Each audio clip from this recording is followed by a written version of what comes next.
Romania, His Excellency Mark Gerritsen, Ambassador of Netherlands, His Excellency Daniel Blockert, Ambassador of Sweden, Mr. Anindya Bakri from Kadin, Indonesia, distinguished guests, esteemed speakers, all participants, selamat pagi. Once again, welcome to our event. It is with great honor, I'm Timothy Marbun, to be your host for today and also your moderator in our sessions.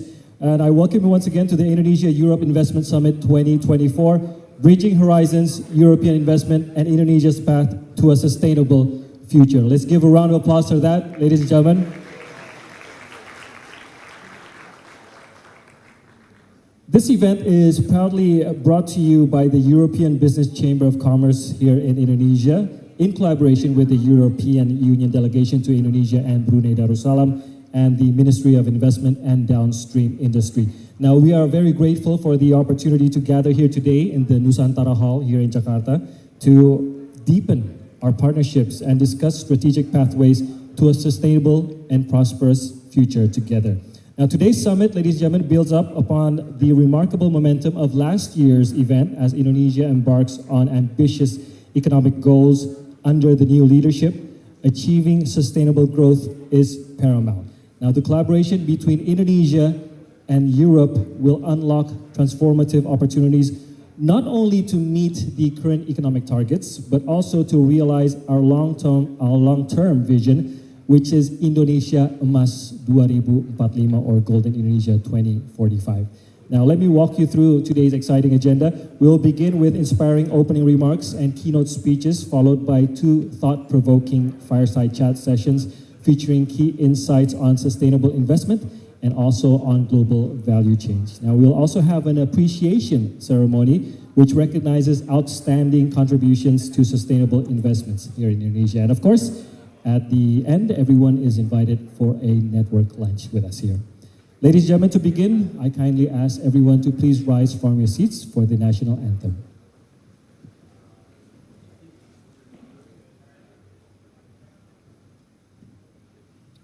The Indonesian national anthem, Indonesia Raya.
Please be seated.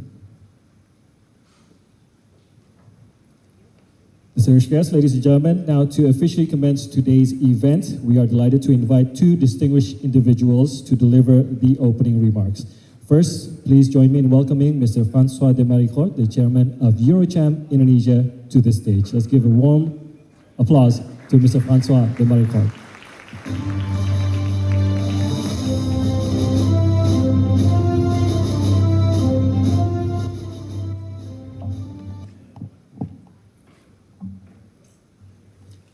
Selamat pagi dan selamat datang, distinguished guests, colleagues, members of the Eurocham, ladies and gentlemen. Good morning and welcome to the Indonesia-Europe Investment Summit 2024 and the launch of the EuroCham Position Paper 2024. As the chairman of EuroCham, I am extremely pleased to not only officially launch our annual publication of the EuroCham Position Paper, but also to open the Indonesia-Europe Investment Summit 2024. First and foremost, on behalf of the EuroCham, I would like to express my gratitude to a distinguished guests and panelists who are joining us today, and specifically Bapak Rosan, Minister of Investment and Downstreaming Industry, His Excellency Denis Shaibi, EU Ambassador to Indonesia and Brunei Darussalam. Also Padudi, Minister of Transportation, Panurul, Deputy Minister of Investment, and last but not least, Panin Bakri, the Chairman of CADIM. Thank you all for your presence today and your participation. Your valuable insight and contribution are not only greatly appreciated, but are also critical for shaping the outcome and discussion today. In 2023, Indonesia's economy demonstrated its resilience by achieving a growth rate of more than 5%, despite facing significant global challenges, including an economic slowdown, some increase in geopolitical tensions, inflationary pressure, and the escalating impact of climate change.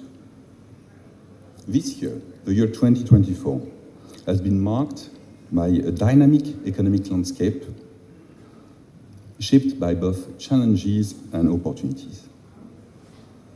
Indonesia has continued to navigate these complexities while making stride in fostering sustainable development, driving innovation and maintaining steady growth further to an ambitious target of accelerating economic growth to 8% and at the same time phase out coal within 15 years and build 75 gigawatts of renewable energy also in the coming 15 years.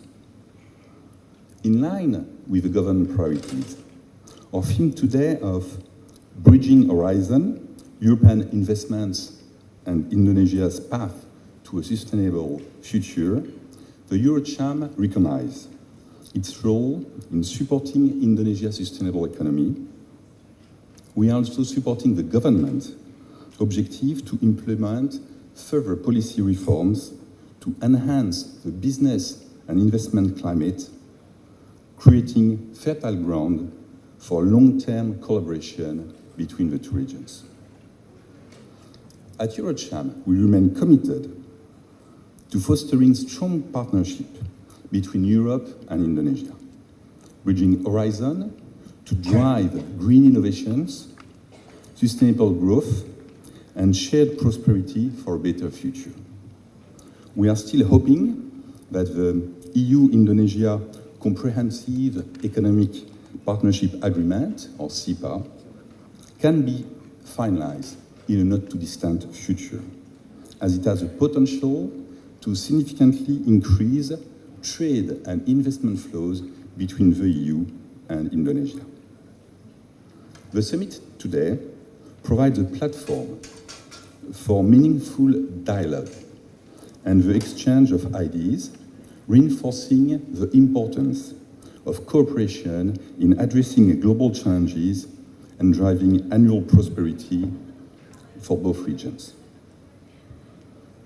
As such, it is a great honor to welcome you all today to the Indonesia-Europe Investment Summit. This summit is an annual flagship event for the EuroCham, but this year we have the opportunity to also present our annual position paper, and the position papers aligns with the themes of today's event, because developed by EuroCham Working Group representing 9 industry sectors, the paper consolidates sector-specific insights and recommendations. The executive summary highlights practical recommendations derived from the sectoral paper, emphasizing key factors critical to fostering economic growth. First, integration into global value chain. Second, strengthening support for existing investors. Third, enhancing regulatory certainty and consistency. And four, driving innovation and sustainability. The Eurocham position paper reflects our commitment to supporting the government of Indonesia in fostering a robust and sustainable growth. The recommendations outlined in these papers are designed to enhance economic resilience and encourage greater dialogue between business and policymakers, contributing to the strengthening of Indonesia's economy and achieving the government's 8% growth target. To conclude, I'm delighted to officially launch the Eurocham Position Paper 2024 and mark the start of the Indonesia-Europe Investment Summit. Terima kasih. Terima kasih. Thank you very much, Monsieur François de Maricourt, for delivering your opening speech. And ladies and gentlemen, moving on, we would like to invite His Excellency Denny Shaibi, the Ambassador of the European Union Delegation to Indonesia and Brunei Darussalam. Let's give a warm welcoming applause to His Excellency.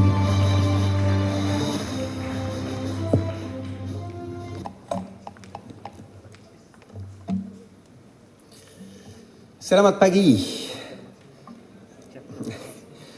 Bapak Purwagandhi, Minister of Transportation, Bapak Ruslani, Minister of Investment and Downstreaming, Bapak Bakri, Chairman of Kadin, Bapak de Maricourt, Chairman of Eurocham, Excellencies, distinguished participants, esteemed colleagues, honored partners. Such a pleasure to be here in the Ministry of Investment. I can't think of a better symbol and a better message to European companies. Thank you very much, Minister, for hosting Eurocham today.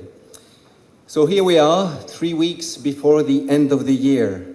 We are looking back at 2024, the year of all elections, but also another year of robust trade between Indonesia and the EU. And I'm happy to present you today with the leaflet of the EU on its trade with Indonesia. We're also looking towards 2025, the year that will see the impact of these elections on all of us. We had elections in the EU, but the most important elections were here in Indonesia last February, when 280 million citizens made the world's third largest democracy proud. President Prabowo's victory on the first round was impressive. And today I wish to extend again my heartfelt congratulations to Indonesia's new government, and above all, underline how impressive it is to see with such clarity the priorities set out by the new leadership. I can see a renewed enthusiasm and some stress in the different ministries in order to deliver results as quickly as possible. These priorities confirm the ambition to transform Indonesia's Golden Vision 2045 into a reality, a high-income nation at the heart of global prosperity.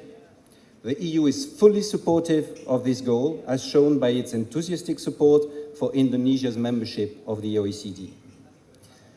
The EU can only dream of 5% growth that Indonesia has recorded for the last 20 years.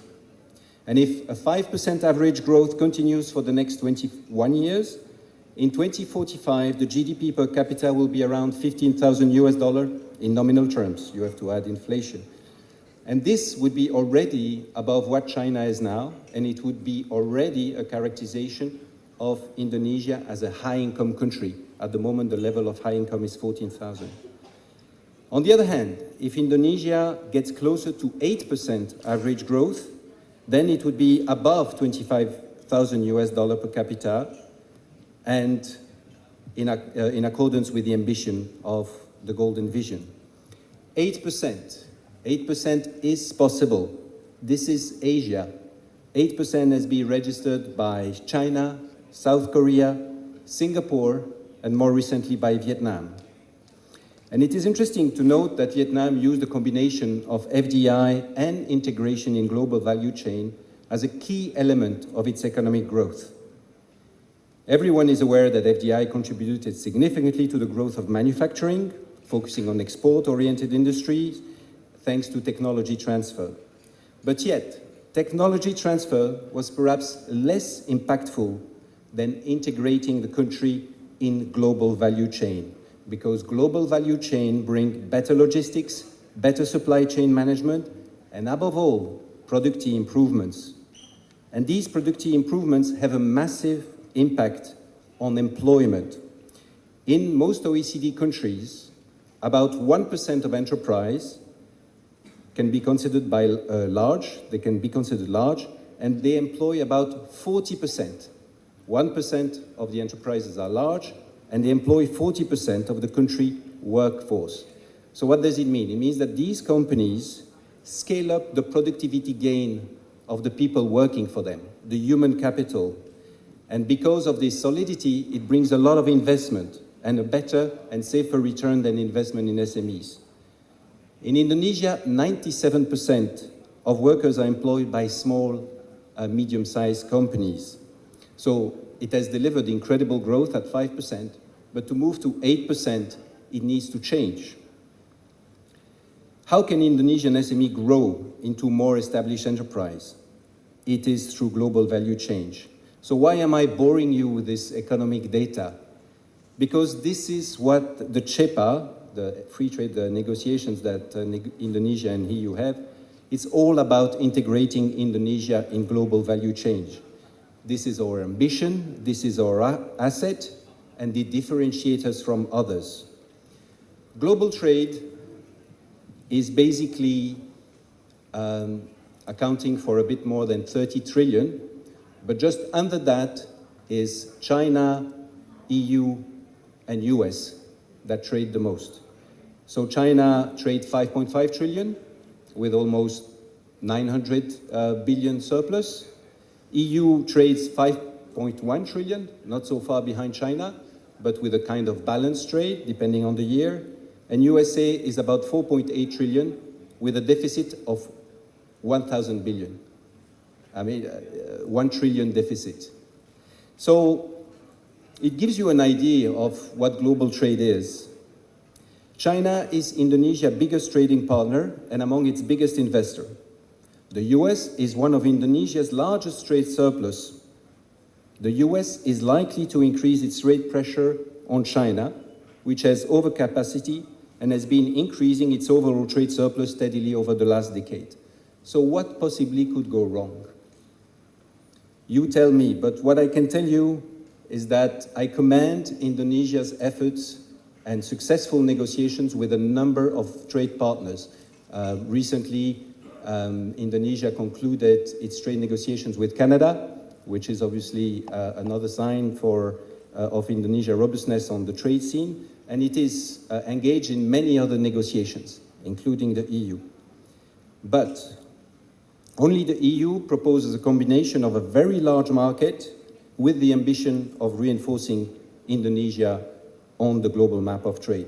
Only the EU can propose unrivaled experience in carbon markets and emission trading schemes to accompany Indonesia's green transition. And this green transition will be an essential factor for the integration in global value chain. And only the EU can propose a much needed diversification of trade and investment flows. The world has globalized for the last 25 years, but 2025 may be the year that amplifies a new trade fragmentation. Having a privileged access to the EU market may prove even more useful than before. Terima kasih. Terima kasih, Your Excellency Denny Shaibi, EU Ambassador for Indonesia and Brunei Darussalam. Thank you for your remarks. And now, ladies and gentlemen, we'll have the chance to hear the keynote speech for our event. Therefore, we would like to invite His Excellency Rosan Roslani, the Minister of Investment and Downstream Industries of the Republic of Indonesia, to share his thoughts on Indonesia's investment priorities. Let's give a warm round of applause to His Excellency Rosan Roslani.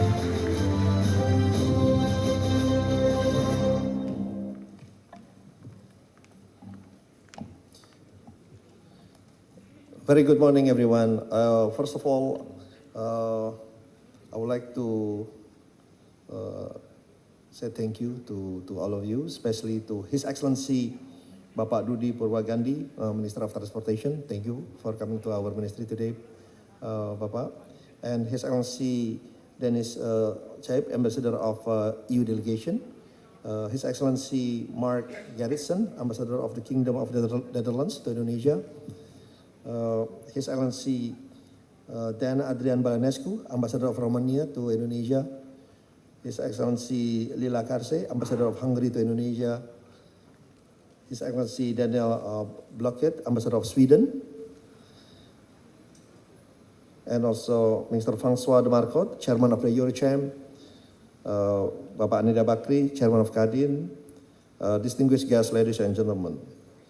Assalamualaikum warahmatullahi wabarakatuh. Distinguished guests, ladies and gentlemen, it is an honor to welcome you today here in our ministry to discuss the important theme, Bridging Horizon European Investment and Indonesia Path to Sustainable Future. First and foremost, I would like to convey my sincere gratitude to Eurocham that has always been a sportive business association to bridge communication between Indonesia government to EU companies. European investment has long been a cornerstone to Indonesia economic development, and our dialogue today has underscored its potential to address not only economic goals but also environmental. European investors have the expertise, technology, and resources, while Indonesia offers wealth of potential and dynamic market.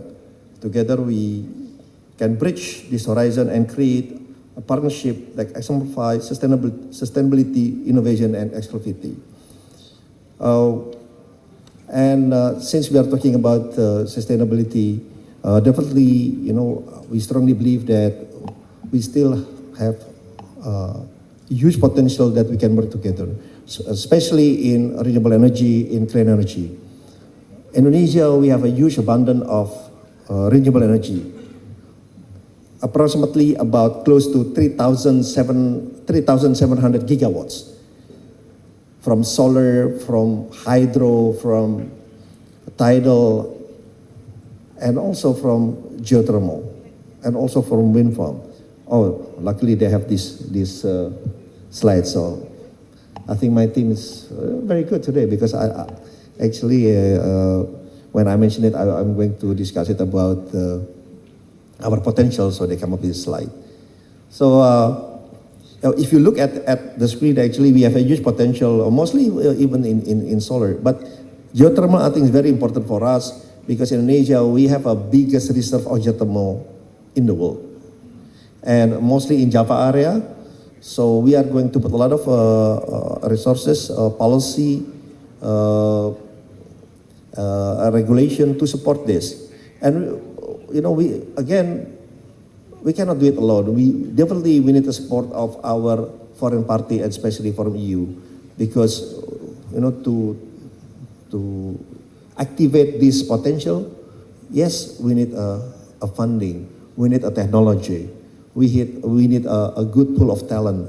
That's why working with our counterpart, especially from European countries, is very important for us. So, because Indonesia, we are committed to have net zero emission by 2060 or sooner, actually, and to do this again, Indonesia, we are becoming an open country. We revised our negative investment list since 2020, the end of 2021, 2022, from 100 more industry that cannot be entered by a foreign party. Now it's only 6 industry that cannot be entered by a foreign party. So, in the same time, if you look now at our, we are simplifying a lot of rules, policy, regulation, and also in the same time we have you mentioned it earlier by François that Indonesia, under the leadership of Pak Prabowo, we have an ambitious target to reach 8% of our economic growth. And investment will play a very significant role. how we to achieve this 8% economic growth beside our domestic consumption. Currently our domestic consumption contributed about 53 to 54% of our economic growth, and investments about 24 to 25%. Government spending about 8 to 9%, and then net export is only 2%. And this is the number based on the Ministry of Planning or Bappenas, the investment that we have to reach. So this is still in rupiah base, but actually in US dollar, in 2024 is about 100 billion US dollar, and then the number increasing from 2024 all the way to 2021, and also it shows how many job creation that we created for the next 5 years. So again, this is a very ambitious target, but in the same time, how we can achieve this? So if you look now in our investment, not only investment but also downstreaming. Downstreaming is value-added industry, right? It's value-added. At the end is how we can create industrialization in Indonesia. So we already make some preliminary assessment, and there are, if I may share with you a little bit, there are 28 commodities that we are going to do a downstreaming. So this is the number, but again, we are going to, from minerals, from coal, in the same time also from plantation, from fishery, forestry, etc., etc. So this is the first mapping that we are going to do on the downstreaming, but obviously we are not going to do all. We are going to maybe to choose 5 or 6 industries that it has a potential, and also in the same time it will have a huge impact to our economy and to our people. So we are very open. If you would like to have more discussion on this one, because if we discuss it about this, it will take more than 2 hours. Trust me. So again, we are doing a mapping already, not only in terms of which commodities, but also in terms of which province, which city that has a huge potential in Indonesia. We also put this one the mapping also in the same time. And also we do the mapping which countries actually, and also which company that already possess the technology to do this. Again, we are very open to have a productive discussion with the Eurochamp, how we can move forward and work together in our downstream commodities, because it will be the journey for Indonesia. As you may know already, currently we still work on the downstream of nickel, for example, but only still on the first stage. We would like to have more ecosystem of EV battery, for example, and we currently mostly of the investment in EV battery come from Korea, from China. We have a discussion also with U.S. counterpart. But we would like also to have more investment, especially in EV battery, with the U.S. counterpart. So I strongly believe Eurochamp will play a significant role for us in the coming future. So, also in the same times, I would like to congratulate to you all, especially to the 7 companies receiving the award today for your success, and I look forward to seeing the continued impact you will have in the future. And you mentioned it also about the EU-SEPA, Comprehensive Economic Partnership. Hopefully it can be, we can finalize this, because it's been more than 8 years. I think that's way too long, because I strongly believe if we be able to complete the EU-SEPA, it will unlock all the potential to work together with the European companies. And from our ministry, we are pushing very hard to finalize this together with other ministry. Hopefully we will have a very fruitful and productive discussion. And at the end, Indonesia, we're always open for business. Thank you very much. Thank you very much, Your Excellency. We humbly ask you to please stay on stage, Pak Rosan, untuk tetap berada di atas panggung for our handover of the Eurocharm 2024 Position Paper Executive Summary. Therefore, we would also like to invite on stage His Excellency Dudi Purwagandi, Minister of Transportation of the Republic of Indonesia, also Bapak Nurul Ikhwan, Deputy Minister for Investment Promotion, and also Bapak Anindya Bakri. If you may join us on stage for the handover of the paper. And to present the paper, we invite the Chairman of Eurocharm, Mr. François de Maricourt. This is the handover of the Eurocharm 2024 Position Paper Executive Summary to our esteemed key stakeholders.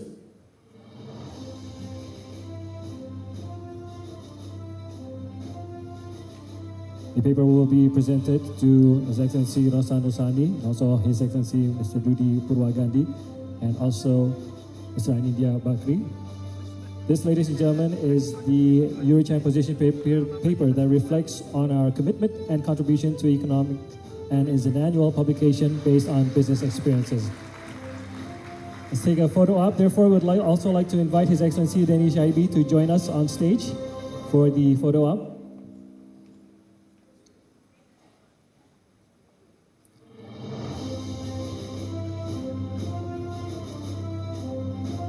Okay, so we'll get one for you, Excellency.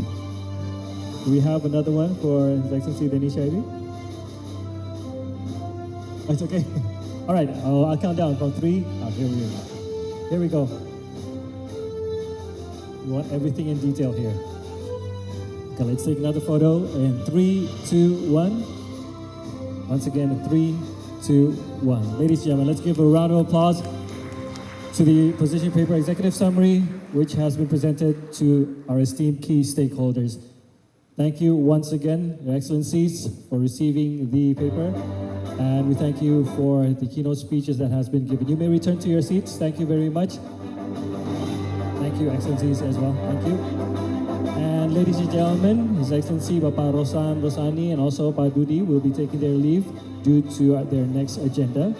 So we thank once again Your Excellency, Bapak Dudi, and also Bapak Rosan. Your Excellency, thank you very much for being here with us at BKPM, and also for opening our event and for your keynote speech.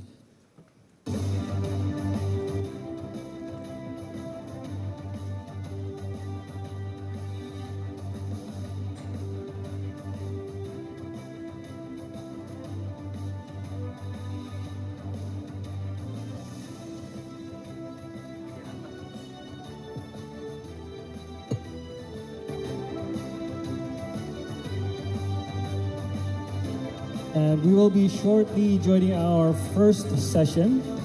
We have 2 fireside chats which we have prepared for you today. The first fireside chat is on building sustainable investment bridges. And our second fireside chat will be focusing on strengthening global supply chains through partnerships. And we have esteemed speakers who will be presenting during our fireside chat. Now, this will be done actually at a very short time. We will have around 35 minutes for each fireside chat. And building upon what has been presented through the keynote speech here, we'll be focusing more on sustainability and also the global value chain.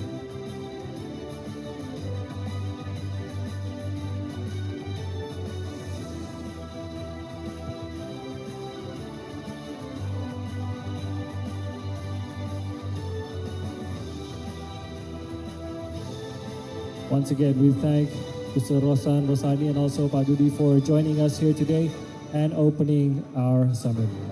Now, ladies and gentlemen, let's continue to our first fireside chat. This fireside chat focuses on building sustainable investment bridges.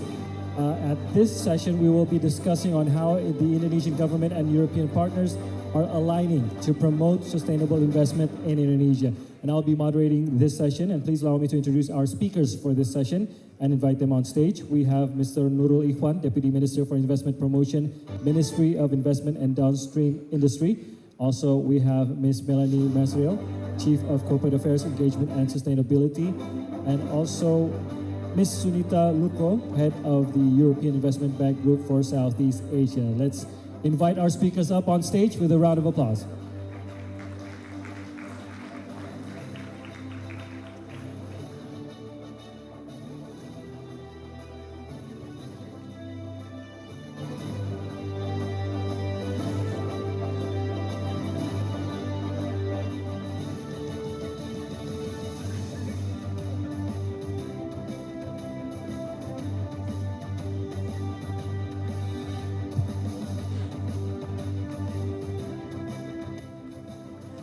So as mentioned, that this will be our first topic. Welcome to the stage to our esteemed speakers. Thank you very much for your time with us here today. So we'll go straight into our topic since we don't have much time actually. I think we have around 35 minutes for this topic. Now I'll just go straight to the topic, which is building sustainable investment bridges. Pak Nurul, I would like to hear from you first since we want to know what the Indonesian government has in plan. We've heard what Pak Rosan said. But in the implementation, maybe we also have questions about, so which will be the focus? So which investment will be best for EU, and have the challenges throughout the years that sometimes we see, recurring challenges that have not been tackled yet, have they been tackled by this year? Yeah, thank you, ma'am. So, ladies and gentlemen, when we talk about what would be the priority from the government of Indonesia, seeing the sustainability is also the global theme for any countries globally to develop a better planet globally. So I guess for Indonesia, we know that we should be speaking based on the strength of Indonesia. So in this matter, then we know that from the government, we have a capacity of natural resources, we have a richness of our renewable energy resources that we are having, and also we have also the capacity to develop our site based on that richness. So based on the Asta Cita coming from our President Pak Prabowo, we know that the government will be putting the priority into the green energy, the green economy, the blue economy, and also the digital economy for the sustainability. And then also we would like also to have this kind of downstream industry. And when we talk about this kind of thing, this would be also combined with the innovations and technology. And each of them, they keep supporting one another in order to create the ecosystem that could be possibly to support this kind of prioritizing coming from the government. And for this, if I could share with you as well, that the government of Indonesia have been showing also the capacity in terms of being a kind of hub for the EV battery, for example. Okay. Because we are as a country having the biggest deposit of this nickel, and we know that the development of this technology is opening up the possibility of Indonesia to be in more good presence globally for this. And we have also the regional global champions for this sustainability, and especially for this Southeast Asia. Among all of these ASEAN member countries, Indonesia is having the biggest contributions into the increasing of the sustainable industry in ASEAN.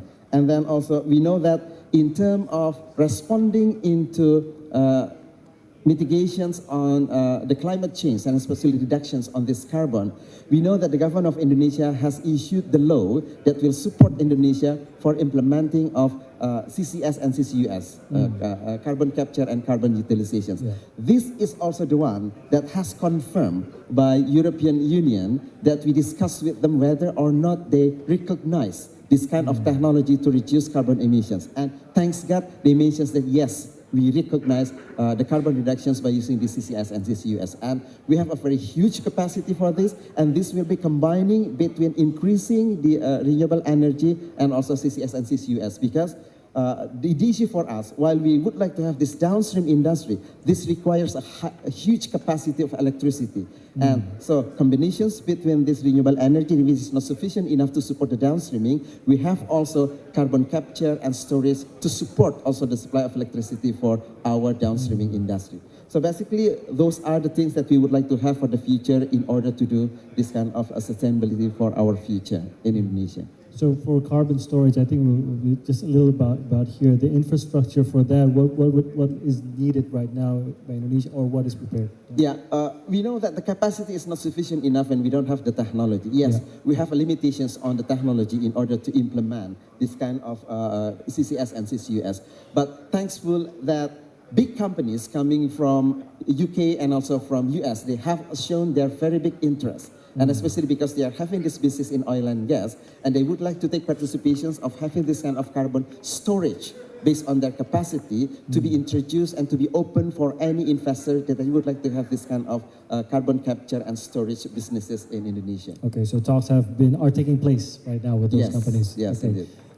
Moving on to our next speaker, Ms. Masril, thank you very much once again for your time with us today. And I'd just like to know, based on your role at the forefront of corporate sustainability, how do you review the alignments the alignment between European corporate practices and Indonesia's sustainable investment goals that we have here? Yep. I think I'm very happy to observe that in Indonesia, especially the European companies have been advancing very much in terms of sustainability, and we can see some great results. And the book that is launched by Eurochan today will really give some good proof around that. And especially for us, I'm from L'Oreal, and at L'Oreal we have been advancing as well in terms of sustainability, and in terms of our investment here, we've been present in Indonesia for 45 years, and we have our biggest factory for L'Oreal around the world here in Indonesia as well, in Jababeka, and that factory is also 100% renewable energy. In fact, our operations all in Indonesia have now been 100% using renewable energy, basically. And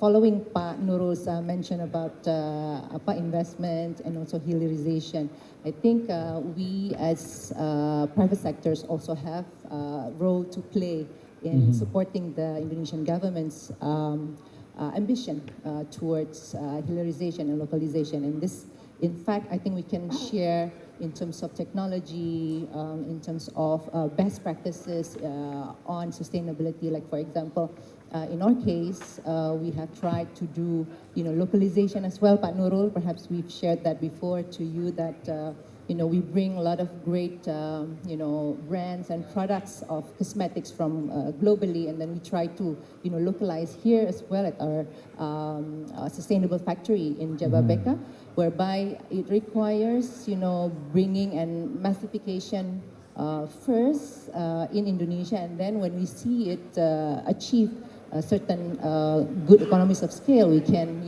make it big and produce massively in Indonesia. And I think this sort of format can be also followed by other companies as well. So I think local and international brands can, work and grow hand in hand as well. And in addition to what you mentioned about hilirisasi by downstreaming, in L'Oreal we have also used some of our local ingredients from Indonesia. Like, for example, Pak, if any of you are using perfume from Yves Saint Laurent or Lancôme, from our brands, the ingredients from patchouli is grown here, but actually for all over Indonesia. So we're growing it here in Sumatera Utara, basically. So I think this kind of support and commitment from global and local businesses can help the growth of Indonesia and the achievement of 8% GDP, hopefully, in the future. Thank you. I'm guessing, European countries and also companies as well have a very high standard when it comes to sustainability. Correct me if I'm wrong here, but I would guess that following the Indonesian regulations itself wouldn't be too much of a problem for European companies. You actually have your own standards, which is at least higher than or more rigid than that. So you don't really have problems following the sustainability in Indonesia regulations at all, or what would you say about that? Juga. So what will be the difficult part for European companies? No, I think it's not difficult, but it's a challenge, a complexity that present everywhere. But in Indonesia, I think the government has a great commitment towards net zero ambition in 2060, and all of us need to follow that. And perhaps it's an easier effort for us because we have started much earlier. I think some of the other European companies here can echo that because we have put a very high standards globally, and then we can be best practices as well locally in Indonesia. However, of course, it doesn't come with certain challenges. Like, for example, when we talk about waste management, in this case, we are required to, report roadmap pemetaan sampah jalan, waste management roadmap. But the data required is very, very comprehensive, by kg, something like that, which I think for big companies like ours, we can help to, comply to that. However, for smaller businesses or Okay. SMEs, that could be a big challenge for them. Yeah. So I think how can we meet in the middle to make sure that all of this, policy can be applied for, across Yeah. business sizes. Kira-kira gitu sih, Pak Nurul. But I think I'm happy that the Ministry of Investment and Hilirisasi selalu support kita ya, Pak ya, all investors so far. So it's good. It's great that you also realize that the different sizes of companies, of course, Yes. mean that they might view the challenge or face the challenge differently as well, especially for those in the medium size or smaller sizes. Now, I'm moving on to Ms. Luko. I would just like to know, when it comes to sustainable investment, how do you, at the European Investment Bank, how do you see Southeast Asia and particularly in Indonesia, how do we rank as a destination for sustainable investment? Well, thank you very much for this. I mean, as we heard, there's a lot of potential here in Indonesia. That's the very good thing. And there's also, as the Excellency mentioned, FDI is very important. You're talking about standard, which is as well very important. So what we are trying to do is EIB is trying to align its projects, investment or funding in, with the goals, with the climate action goals of Indonesia, and also to sustain the economic development and to support the SDGs. We are not a commercial bank, we are a policy-driven bank. We are here to support the external action of the European Union, and also, very importantly, is to support the EIB's EU member states, who are our shareholders. So we are here to support the EU companies, all the EU 27 member states. So what the Excellency mentioned before, FDI is very important. So we are here in a collective effort in order to show and to bring the knowledge here, sharing the technology, and also to share the standards. EIB does apply the highest standards, as you were saying. It is quite difficult, yes, to apply these highest standards. But what we want here is to have, you're talking about sustainability, we're talking about resilience. We do not want an investment that lasts only 5 years. It's a long-term investment, so we have to be very mindful about the standard we apply, and also to look after the climate action. We're talking about climate, environment, resilience. So all of this is really need to be looked at. So how we, EIB, we can help is not only by lending, but also by blending and advising. So we blend our funding with the EU grants and other aid from the EU member states and other partners as well, in order to make it more, attractive, and to help as well the economy here to develop, and those as well to come up to higher standards. So, well, if you have, of course, you have your findings as well as Indonesia. Again, I'm going to the challenges so far as you found, and maybe you've also received from European companies as well about their concerns when it comes to sustainability and investing on sustainability here on Indonesia. What would be the first for you to describe to them the commitment, especially probably from the Indonesian government, about sustainability and pushing forward with investment? We have a very ambitious goal. On the other hand, there are standards that we have to fulfill if we try to attract EU investment. Well, as I said, we are not a bank. We are not a commercial bank, or we're not an ATM. So when we are looking at the projects, the promoters or the companies will reach out to the EIB and will look whether the project is viable, from a technical perspective, financial, environmental, and also economically. So we will work together with the promoters, with the developers, and also with the government. As I said, we are here to support the priorities of the government. So we have to align with the priorities of the country, but also with the EIB's and the EU's priorities also. So what we'll do is we discuss with them. If there is any gaps, we will try to help them, we advise them, we give them some investment grants that we can reach out to the EU and also to the other partners. So we try to prepare the project, to make the project bankable, so we do not leave them alone. So we follow them from day one till the end of the project is fully paid. So we will assist them. So that is our role. We are not a profit-making institution. Yeah.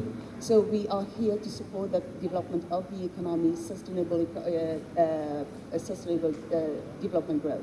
Does that also mean communicating with the government here?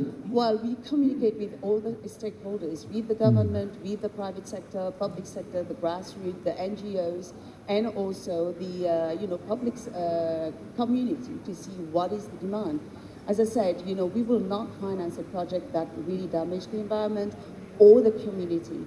Everyone is being consulted to see that the project, we have the buy-in of the whole community. Okay, Yes. thank you very much. I'm going back to Pak Nurul. Based on our notes, we know that there have been a few European planned investments here in Indonesia, at least throughout the couple years that have passed, that have been postponed or at least sacked altogether. So some reasons for that has been just the climate of investment, the regulatory problems, and other issues that are actually probably, if in lack of better words, very basic things that they cannot be meeting here in Indonesia. I might mention some here that I have.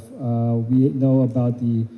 Is it okay if I name names here? It's okay. Okay, so we have the Volkswagen, we have Unilever as well, BASF as well. There have been problems with those projects. Reasons for cancellations have been increasingly challenging market environment and other reasons as well, including regulations as well. So following up from those cases, of course, the Indonesian government has been trying to fix the situation.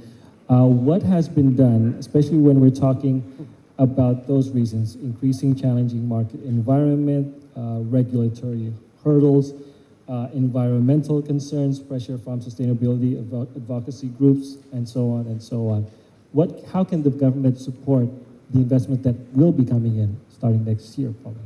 Yeah, right, thank you. So we know that when we talk about the intentions of doing investment in Indonesia, and also as recommended by the positions paper, if I'm not mistaken, the second recommendation is that we keep facilitating the existing investors from Europe in Indonesia. So this is the thing that our unit, work together with the others, will be providing this kind of facilities. So, the most important thing is how could you communicate your issue before being a problem than with us, because we are having also capacity of connecting any authorities in Indonesia in regard to the licenses that is required for your businesses. Okay. For example, when we talk about this kind of environmental license issue, it is also guidance coming from Minister Rosan Ruslani as well, that we are going to put our SLA very clearly in any related line ministries in Indonesia, that they have to match with these limitations of time.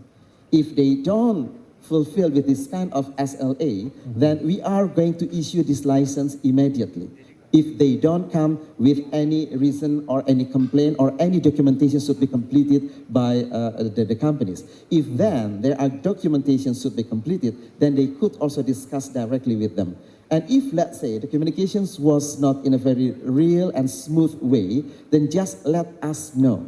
And especially under my deputy unit, I have 3 directors that covers all the area globally. So Ibu Endang is here, having responsibility for Europe and America region. Ibu Endang, would you mind please raise? So this very strong lady will be a good facilitator for you in case you have problem to solve. So do not hesitate to contact Ibu Endang or myself. So we are going to facilitate this kind of thing. And a regulatory framework as well. So the government is also reviewing some regulations which not sufficiently support the investment climate in Indonesia. For sure, in the future, and we have also Pak Riyadno as a deputy for investment climate development. He is the one having responsibility of creating better climate in terms of regulations, simplifications for this. And another thing that I need also to emphasize is by the blessing coming from the Minister Rosan Ruslani as well, that we badly need of having European desks in our office here. Because this desk will be helping both sides European investors and also European representative countries and also EU for sure, and also our Indonesians local entities that could support with them. Because when we talk about sustainability, we don't want to face the situations in the future that this kind of sustainability is only implied by, let's say, big companies. Because we know that we have to work together. Inclusivity is also still the main theme that we are having. Because we would like to have the situations that all of the parties coming from small, medium, to the big enterprises in Indonesia, they have to have this kind of conciseness supporting of this sustainability. But this also requires technology and innovations. And since we have still very limited also capacity in these innovations and technology, so European investors and European Union should sit together with Indonesia. We'll see what would be the requirement of this kind of sustainability from the market of Europe, and what would be the best collaborations that could be done between Indonesia and EU and also every single country of this EU members. So that we are running to the same finished goals. So we are not thinking about ourselves by our own assumptions. So we have to sit together, discuss together, exchange the knowledge and information, so then we are going to be on the same page in running to this kind of sustainability. Okay, so European desk, when Ms. Masrio was clapping to that, so pausing to that. Yeah. When will we have that? So this is depending on European Union and also the member countries. We are open for this. We were once having this kind of unit in our office here. We have from some other countries in Indonesia, but unluckily for European Union, we haven't had any EU desk in our office. So we are waiting for this. If you gave us those 4 recommendations, and 1 recommendation is coming from our side, please immediately have the EU desk in our office. Okay, let's give a round of applause to that. Maybe Bu Endang could start a WhatsApp group polling. Do you or do you not want a EU desk at their office? So interesting that the government is very open to receive inputs, especially from those involved, the stakeholders in Europe. Now, moving on to Ms. Masriel, back to you. How could a multinational companies, especially from Europe, actually drive the sustainability and make Indonesian people more aware? We know that government is working towards regulations to try to push that, have some standard here in Indonesia, and make foreign investment more interested to step into Indonesia. But how would you say the private sector responsibility, how much of responsibility that have you taken into your own hands, the company's hands, in building that awareness, in building, actually pushing for better regulations and higher standards, including from the demand side? Do you do that? Right. Yes, of course. And I think for this, it has to start from the commitment from within as well. I think I can see that a lot of companies, including L'Oreal as well, have given this commitment to transform. At first, the business process. That's what's most important in terms of sustainability. I think transforming our business process internally, making a roadmap. Like for us at L'Oreal, we have 6 very rigid pillars. From climate, emission reduction, CO2 reduction of waste, reduction of water, biodiversity conservation. I think this is something that also needs to be, highlighted, because Indonesia is a country rich with biodiversity. But so far, we've seen a lot of the focus of the government is more on, the green energy. Plus finance and community. Community is also an important part of sustainability, we believe, because it has to go, people and planet needs to go hand in hand to make sure that it benefits everyone as a whole, basically. So from renewable energy 100% implementation across our operations, and then reduction of waste. I think we work together with some of the other European companies here to work with iPro to recollect our waste, millions of tons of consumer waste that we recollect and we recycle as well. That's part of our EPR responsibility, basically. And then for us, we also trying to reduce the transport using, flight, just to make sure that we can, help to reduce CO2 as well. Even we work together for e-commerce at the moment, products, a lot of our consumers buy our products through e-commerce. we reduce the waste in e-commerce. Packaging, reduction of packaging, making sure our packaging is more sustainable, using more sustainable materials, refilling and everything. So from end to end, I think we're trying to do all of this initiative basically. So just to comment on Pak Nurul as well, I think it's very good that I hear more and more inputs and commitment from the ministry, of course, to be like a single window to support all the investors. We're very much happy to this, and kita tunggu Pak EU desk-nya to be open very soon.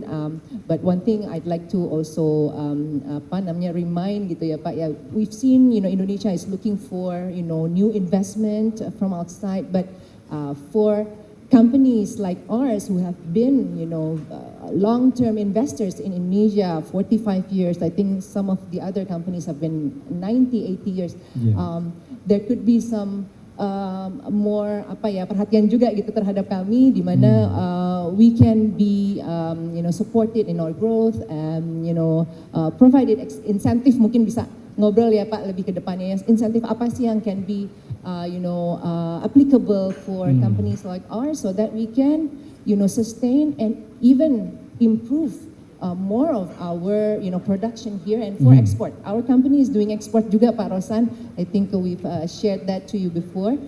So how can we genjot ekspornya lebih baik lagi Pak gitu loh. I think we need support on that too, because the potential is huge in terms of job creation, in terms of hilirisasi dan lain-lain. Yeah. Seperti itu. So a little reminder probably Yes, 20 countries we export. although Indonesia is targeting new investors, Pak Nurul, don't forget about those who have been here and proven Jangan dilupakan Pak.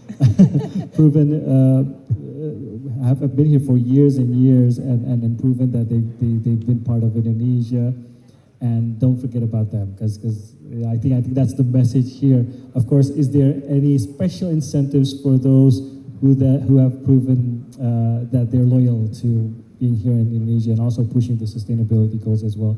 Now, moving on to Ms. Luko once again, are there specific sectors? We've heard specific sectors that the government will be focusing on, especially when we're trying to achieve the 8%, which Indonesia tries to achieve within like 3-4 years from now.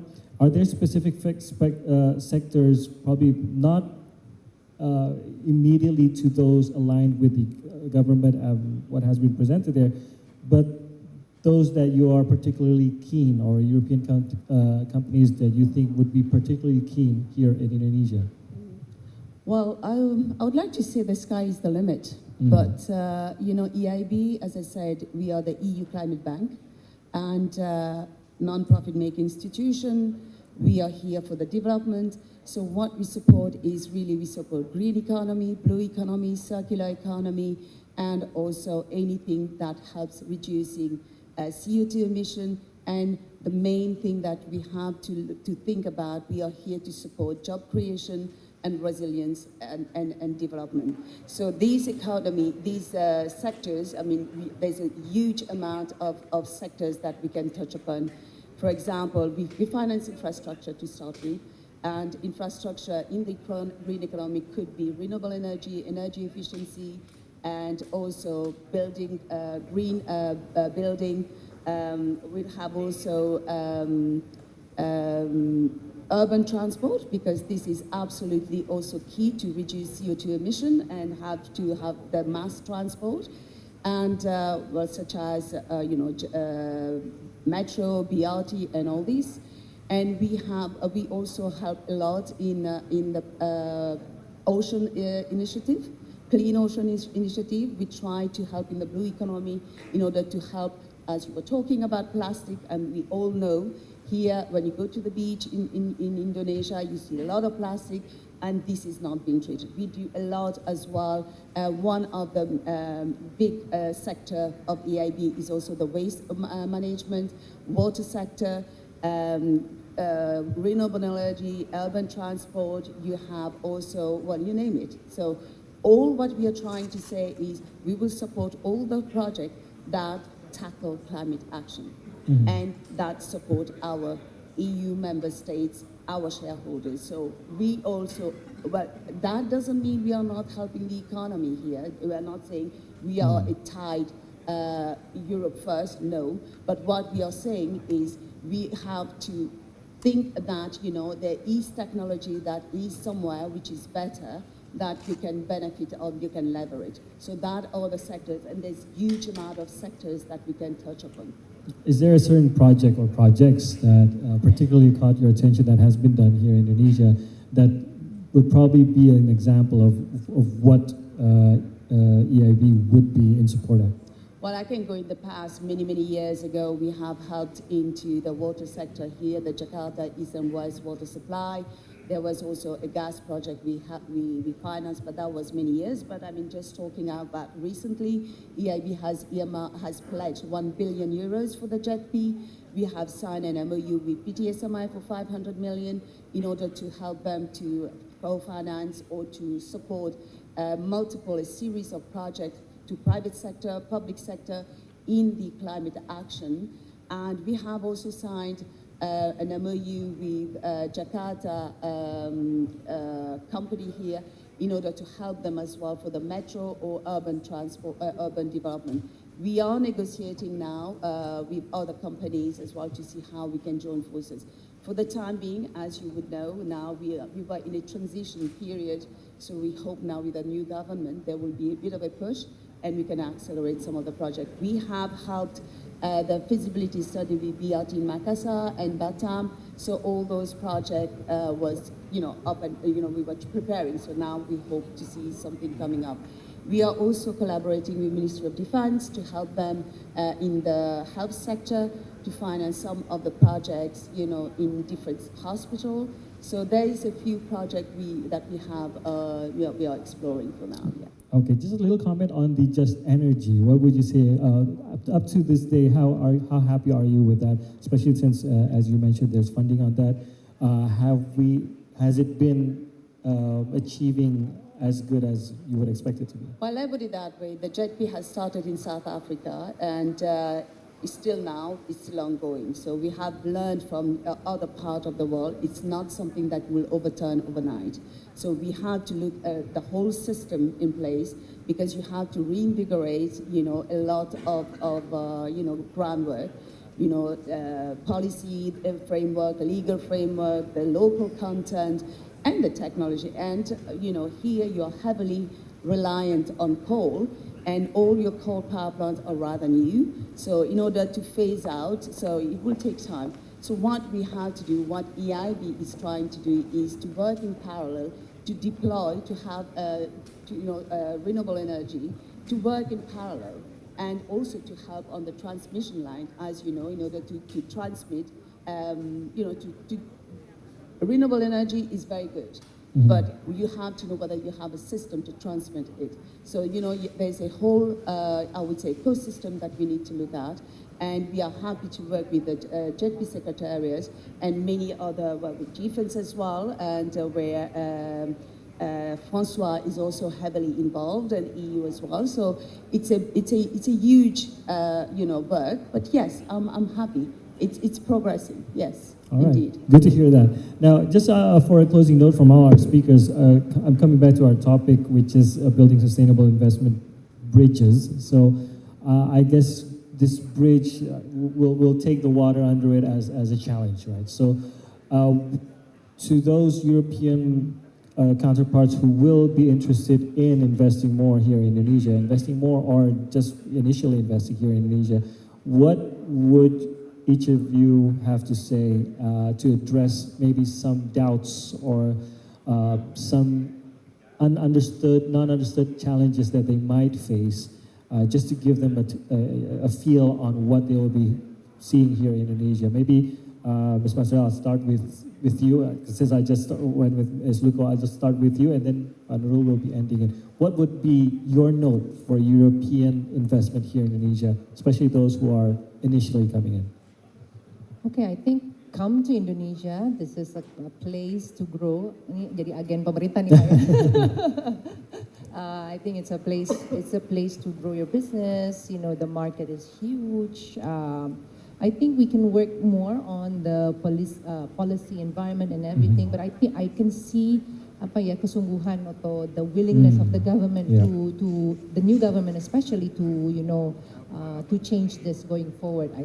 I can see that actually. So hopefully with current investment, existing investment and new investment coming to Indonesia, we can Indonesia can grow and achieve our ambition for the 8% GDP and net zero ambition 2060 dan semua ambisi-ambisi Indonesia ke depannya ya Pak. Okay, thank you very much, Professor. Mr. Ko, what would you say? As we said, the potential is here. Yeah. There is a huge potential. Indonesia has really a lot of possibilities as well. We have a lot of willingness from the companies, promoters, and the government. And the ambitious goal that has with the new government coming in, it's only music to our ears. So we are here to support. And as I said, even if it is difficult to get to a higher standard, we are here together with the EU to blend our loan, to support with the EU member states, to bring knowledge here and sharing of technology. So we stand ready to help Indonesia and all the partners.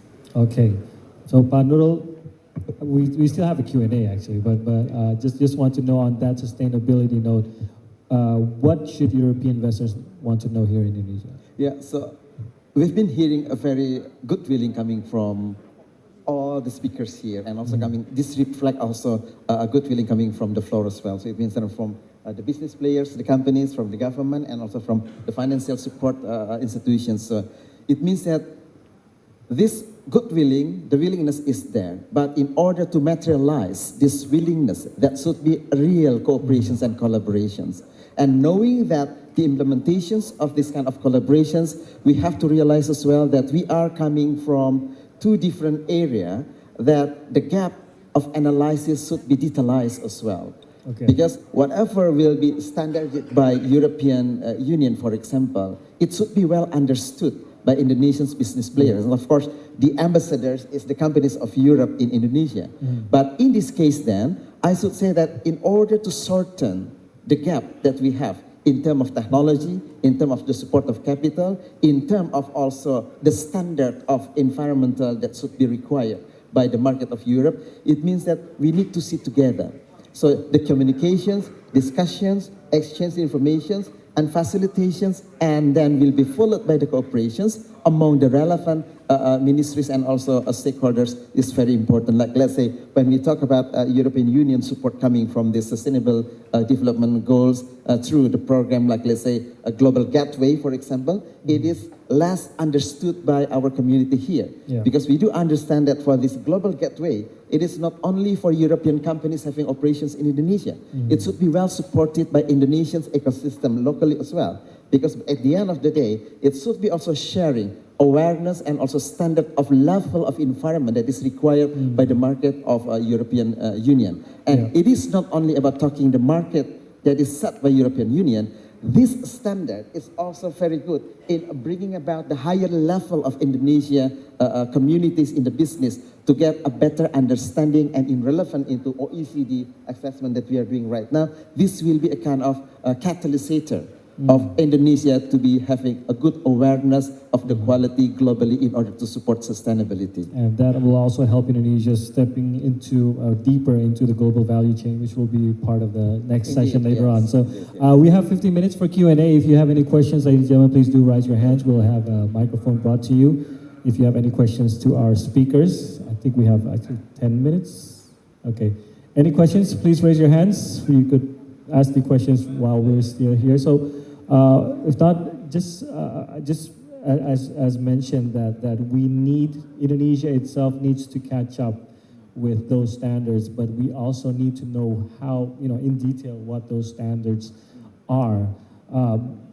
How can probably Indonesian companies, maybe this is from the Indonesian side, could we really, do we have a place where we could also really ask questions about how do we fulfill that standard, especially when it comes to sustainability standard? Is the government actually providing that for the Indonesian companies? Therefore, maybe European companies could step in and just find more and more Indonesian companies already living up to the standards that they see in other countries, especially Europe.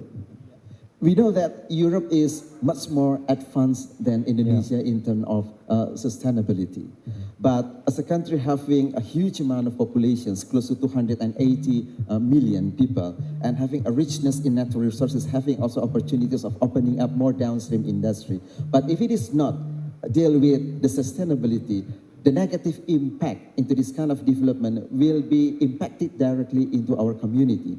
So when we talk about this kind of thing, of course, Indonesian community will be first party impacted with this good implementations of the sustainability productions. So for this, I should say that from the community of business players of European Union and also from the representative coming from the countries of EU, we need to have more discussion, sharing. Let's say when we talk about CBAM, CBAM is currently implemented only in the 5 main industries, but it could be also expanded into more of a line of businesses. Then Indonesia could have also direct impact into this.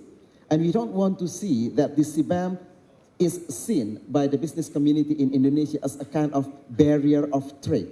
Because we know that basically it is not aims to be a kind of barrier. It is a kind of saving our planet better. But this needs to be socialized better. And you cannot just, let's say, ask Indonesia to do this, and this. Because our baseline is not that high. So the capacity building should be developed as well. So that's why EU program that will share also this kind of capacity building in order to set a good understanding of sustainability standard coming from Europe to be well understood by Indonesia. I met with the Vice Minister of High Level Education, Science and Technology, Ibu Stella, Professor Stella. And we exchanged the idea, and we have also the same understanding that in Indonesia, in order to achieve this kind of sustainability and downstream industry that will work parallelly together, we need also human capacity to be developed. When we talk about this human capacity, this is a very basic need and materials from Indonesia in order to be ready to accept technology and innovations coming from abroad, including from European Union. Whatever the advanced technology coming from abroad, and especially from European Union that is leading in sustainability, it is almost impossible to reach the target of Indonesia of having capacity to catch up with this standard if we don't have any sufficient capacity of our human resource. So that's why working together between companies having operations in Indonesia with the universities and also the government in order to develop a very sound situations of triple helix that will implement this standard to be recognized by the universities, by industry, so then this will give a capacity to our manpower to have this capacity building, so then they are going to be ready as a kind of agent of transfer of technology in order for Indonesia to support sustainability globally. Interesting human capacity, some points on that, because of course that is the key, as you said, that is the basis of this. Maybe Ms. Luko, you would like to comment on this, especially when it comes to Indonesia and the region, on building that human capacity, especially when Indonesia is coming into 2030 where we have the demographic dividend.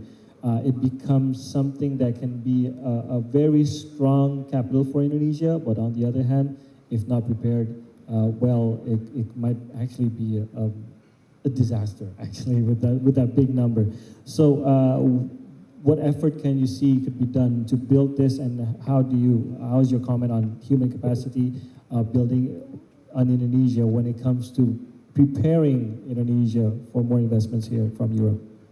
Well, I think it's not only a one person show. I think it's a collective effort. First of all, it has to start by the government. They are the scene setter. So they are the policymakers. So they are the one who have to start. And then there should be, as well, as you said, rightly pointed out, there should be an education. And not only, financial institution can come and say, well, you have to do it like that. We will, come with financing and capacity building. We can help the company to go to a higher standard.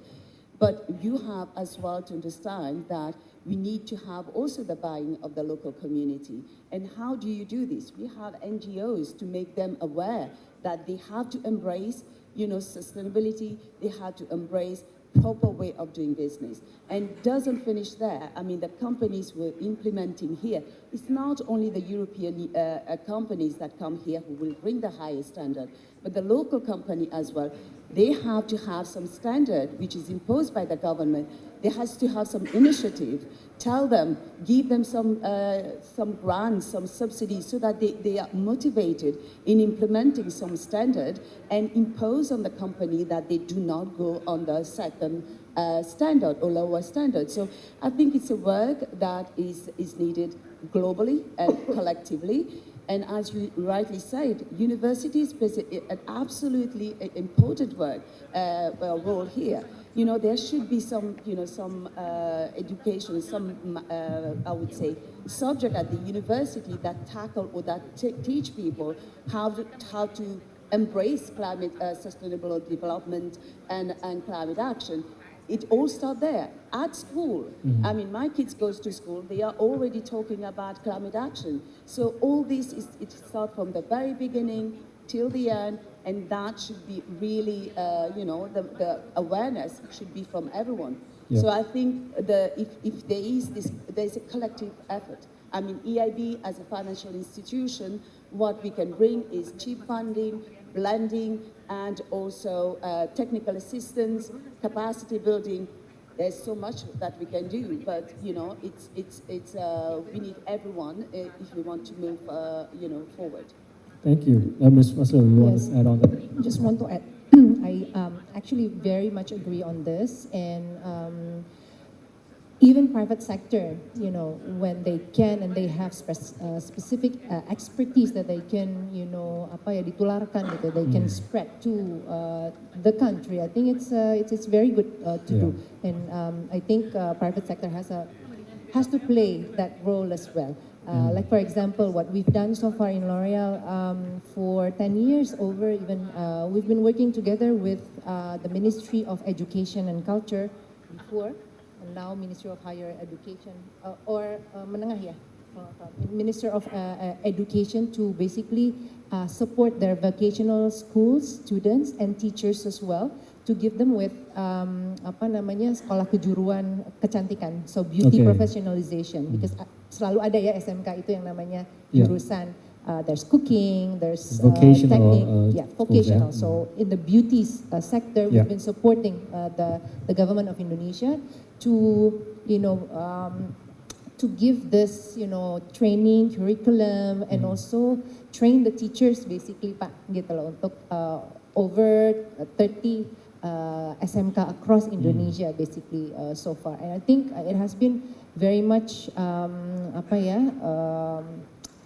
quite successful, bisa dibilang seperti itu, because the graduates have been, jadi lebih siap kerja, they're ready for work. I think that's what's important for Indonesia as well, to create more people who are ready to work, and a ready workforce, right? Exactly, and within that unique curriculum, we also instill some, sustainability initiative and green move.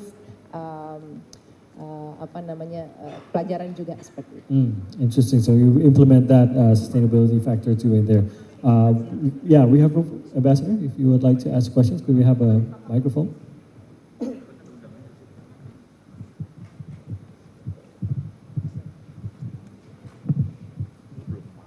Thank you very much. My name is Mark Gerritsen, Ambassador of the Netherlands. Interesting discussion. I really appreciate it. I think it's a very important fact that the EU and Indonesia look towards each other for investments both ways. The Prabowo government has a very ambitious program, and indeed to realize this, everything is needed to mobilize, and European investments is one of them.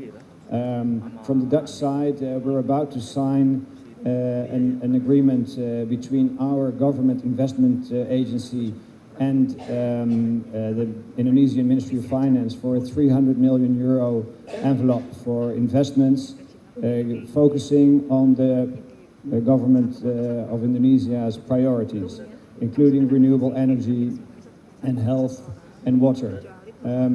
My question is, hearing your discussion about standards, is to what extent also OECD membership plays a part in your plans. We're really encouraged by the fact that the Prabowo government is pursuing membership, and as Secretary General of OECD was here recently.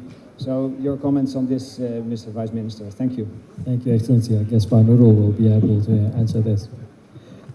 Thank you, Ambassador Mark. Thank you for your questions. Since I am here not alone, and I am dealing with promotions, and my colleague, Professor Tirta, he is the Deputy for Investment Corporations. He is the one guarding this kind of process of this agreement and also assessment of Indonesia to be a member of this OECD. So if you don't mind, I would like to invite Professor Tirta to give, maybe I could later on if needed some additional information. So thank you, Deputy Nurul, Ambassador Mark.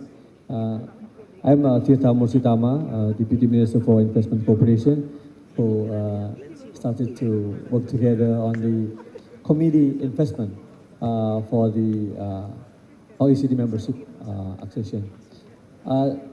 This month, we are ready to submit the initial memorandum for the investment committee, and we met with the technical team, I think 2 weeks or last week, the Ministry of Economic.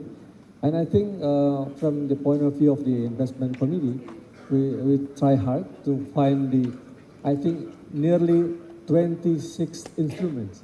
That all the instruments are, some are, very thick, but the other, maybe only 5 pages, yeah. But we are working very hard on that, and we also work together with academicians and also the independent consultant to look for that. And what I may say is that we are, very, very keen to see the positive progress. Based on the roadmap, will be, if everything's smooth, will be in the next 3 years, the fastest route. So let's see, because not only the investment committee, we work with other ministries as well. And hopefully the next year will be like the first 2 or 3 months will be like an overview of our submitted document, and we'll see from that whether we can go further. And of course, maybe in my personal opinion, I think the government is doing the right thing. But of course, we will see whether the direction from our president, once he see all the initial memorandums and the development from the OECD side as well. But as a first step, I think it's a good start for us. The Secretary General of OECD came here, we met, and then from the line ministries are working together, helping each other. Yeah, of course, we need help from your side as well. Thank you very much. Thank you. Thank you. Thank you, Prof.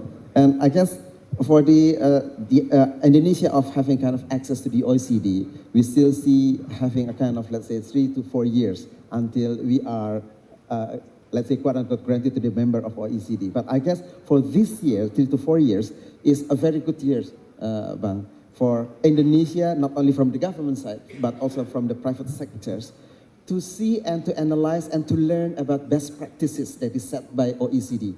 So then at the time Indonesia is becoming the member, it is not something new that we have to be a member of these communities. But we've been started from now up to the next 3 to 4 years, so then we are ready to be a member of OECD. Okay, I hope that answer pretty much gives you a picture of where it's going, Ambassador. Pretty clear, actually. Thank you very much for those answers. I think we have time for one more question, if there is any, or now we'll be closing up this session. We have one question here.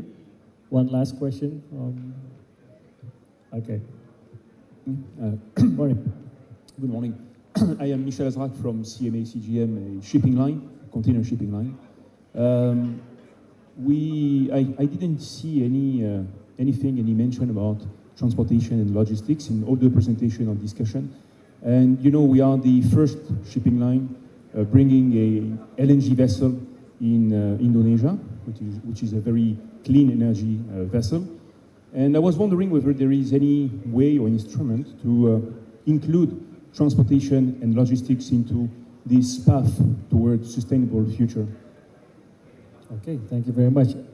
Actually, we kind of saved it for session 2, so we'll be talking about the value chain later on. But of course, we could answer that question at this session as well. But it goes back to you, Nurul, if you may answer for that. Yes, thank you for the questions.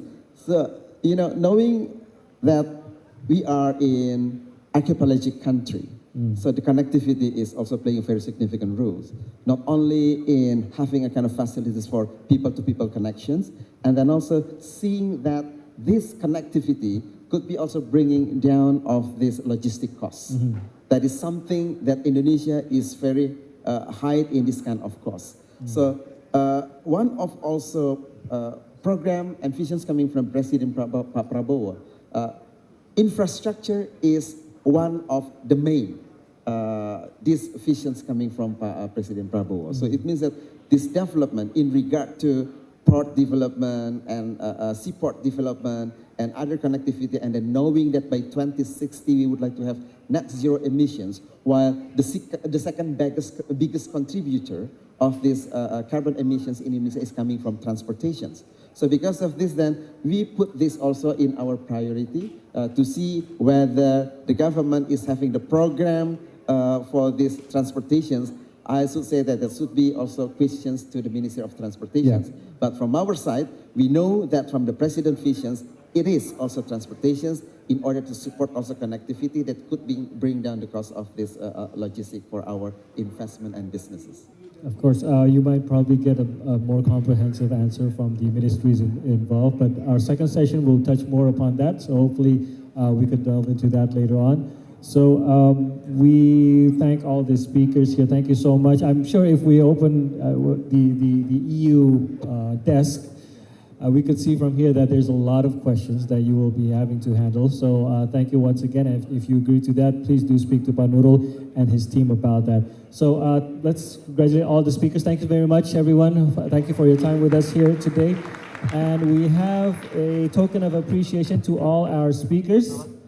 If we may stand up, please, to all our speakers. We will be handing a token of appreciation to all our speakers, and will be presented by the Eurocham board member.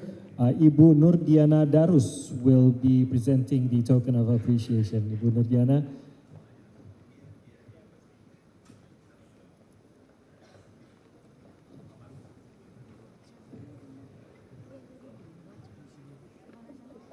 Representing the Eurocham board members, here's a token of appreciation to all our speakers. Ms. Sunita Lukol, thank you very much for speaking in our event today. Thank you. Also, Ms. Melanie Masril, thank you so much for sharing your thoughts in our session. And Pak Nurul, thank you also. Foto dulu, Ibu, silakan. Take a picture with all the speakers. 3, 2, 1. Okay, thank you very much. Let's give another round of applause to all our speakers. Thank you so much for your time. Thank you, Bu Nurdiana. Thank you so much. You may return to your seats. No, thank you.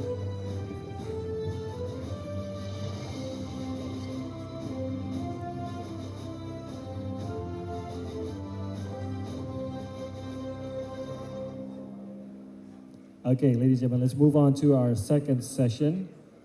So in our second session, we will be focusing on strengthening global supply chains through partnerships. In this session, we will be exploring Indonesia's integration into global value chains through sustainable trade practices. It will be another pleasure for me to moderate this session, and let me introduce our speakers and invite them on stage. We have Mr. Karsten Sorensen, Head of Trade and Economic Affairs, EU Delegation to Indonesia. We also have Mr. Anindya Bakri still with us, who will be joining us from Kadin, who will be speaking. Okay, Anindya will be joining us as well. And also we have Ms. Chut Nusi Komala, President Director of Maersk Indonesia, to join us on stage speaking on the second session. Let's welcome our speakers, Mr. Karsten Sorensen, Mr. Anindya Bakri, and also Ms. Chut Nusi Komala on stage with a round of applause.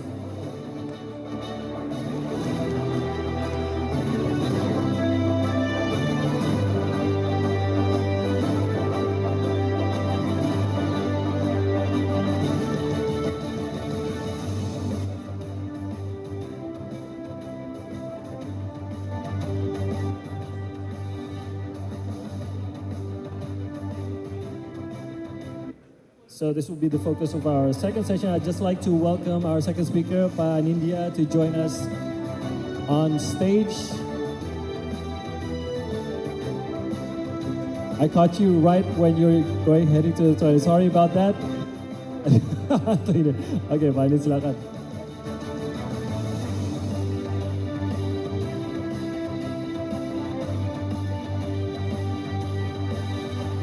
All right, so once again, thank you to all our speakers for your time with us today. Moving on to our second session, we'll be focusing on strengthening global supply chains through partnerships. I think we've kind of addressed a few problems that Indonesia is still facing when we try to go deeper into the global supply chain. But on the other hand, we've also seen how the government and also private parties as well are trying our best to achieve that goal. And the way to achieve the 8%, one of it is actually getting deeper into the global supply chain. Now, how can we do more to strengthen the global supply chains, and what kind of partnership do we expect and can we start from now, especially with European counterparts? Now, we'll be talking about this, and I'd just like to know everybody's opinion on the current situation as well from your side. So I'll start with Mr. Carsten Sorensen, the head of trade and economic affairs from the EU delegation to Indonesia. How do you see Indonesia's role in the global value chain, and what do you think will be the key priorities to strengthen our relationship in heading towards our goal? Yeah, thank you very much, and good morning. I'm just checking, still morning. Yeah, good morning to everyone, and yeah, thanks for the question as well. And I am in this awkward situation where it's difficult to have a brilliant boss because everything has been said, and so I'm referring to what my ambassador said in the opening speeches. But to give you a sort of slight personal experiences, what this is really about, I think, is encouraging entrepreneurs to come and do business. And when I talked to a friend of mine who has settled in another Asian country, he said what he was looking for to set up business was actually how easy it is to find the opportunity and how easy it is to do business in a general way. And that's exactly what we try to do in our relationship between the EU and Indonesia through an agreement, the SEPA, that everybody talks about, where we are trying to agree on conditions that allow to do business here in a mutually beneficial and very pragmatic manner. And for that, I think to do that, actually, the EU is really the right partner to have that sort of relationship, because as my ambassador said, we are a reliable partner, we are an open market. Something we should not forget is we are by far the biggest and the most open market in the world. We have like 450 million consumers who like to spend money. And so it's about integrating our value chains through enhanced cooperation between the EU and Indonesia. So I think whatever we can do to enhance this relationship will help us on in the more general terms to be more efficient in our businesses, in our respective businesses. And also when it comes down to sort of very personal experiences that will, in the end, and that's the aim of it, help an entrepreneur who wants to come and invest in Indonesia to do his business more easily by having access to the materials and input that he needs. Mm-hmm. Thank you. So if we're trying to strengthen the relations, especially if we're aiming for more and more investments, quality investments here in Indonesia as well, what would you say would still be the main concerns for EU companies stepping into Indonesia? Would sustainability be the top priority, or would it be something else? When I talk to European businesses, what I hear are two things. Mm-hmm. The first is that Indonesia, as we have heard many times today, has an incredible potential. Mm-hmm. You have so many things here which really makes it worth doing business, coming and invest here. The second thing I hear is that what is really important for business people is predictability. to have a framework that you know what you're going for, that you know what is coming up, and that you can adapt your business strategy to that. And that is also part of what we try to look at together through the negotiations that are going on. Okay, interesting. Very strong points actually there that still needs to be tackled from Indonesia's side. Now moving on to I always get you at the wrong moment. I get you when you're drinking as well. So just going straight to what would be your opinion on what we need in Indonesia if we do want to focus on deepening our, strengthening our global supply chains through partnerships in Europe. Maybe you have some notes on what Indonesia has been doing and probably what we need to fix to go ahead. Yeah, first of all, I would like to echo what Pak Karsten is saying about predictability. Yeah. I think in terms of the potentials, what Indonesia can offer, Pak Nurul Ikhwan, for example, has done a good job. The same thing with Pak Minister Rosan in promoting what Indonesia has to offer. And in terms of the directionality of the economy, I think it's moving in the right direction with the 5% growth in the last 20 years. And if we do the math and we can maintain this, which is not an easy job, I think we'll get to where we want to be in 2045. So I think momentum is there, predictability is there, strength is there, right? But I think I want to add another perspective, which is the transparency. What I think will be interesting in this Indonesia-EU CEPA will be the transparency in the process to increase trade. And when the trade increase, I believe the investments will also increase because people want to start earlier before the trade comes. Yeah. Right? So I did some math with Francois when I was sitting down there. The amount of trade between Indonesia and EU is about $30 billion, which is the same with the trade with Japan, for example. Having said that, EU's GDP is 17 trillion versus Japan 4 trillion. So I think we should definitely do more in anything we can to make sure this Indonesia CEPA will happen. Now, we also discussed a little bit on the side. We should not discuss when people are talking, but we were quite interested to know what are the stumbling blocks, for example. What are the sensitive issues in making this Indonesia-EU CEPA happen? I mean, there are a lot of talks about the sustainability, a sustainable business. So, for example, the sustainable palm oil as well as the deforestation. These are issues for both sides. For the EU, these are very sensitive vertical that they want to make sure that we, adhere to the standards. Having said that, this is also very sensitive, as what Pak Nurul Ikhwan mentioned, because Indonesia needs, just energy transition. It needs to also secure the welfare of the people to grow. Please bear in mind that while Indonesia is the 15th, 16th largest country in the world, the GDP per capita is still lower than $5,000. So we still have a lot to grow. But what I'm trying to say here, I think we should address the elephants in the room using probably some task force just on these two things alone, for example, because if we can debottleneck these two issues, I think a lot of things will happen. Because again, coming back, the scale, directionality, predictability of where Indonesia is going to go, I think is there. But I think it is a pity if Indonesia cannot, capitalize on the relationship with the EU. And also, I think from the geopolitical point of view, right? Naturally, we have done a lot of things with Japan and also China.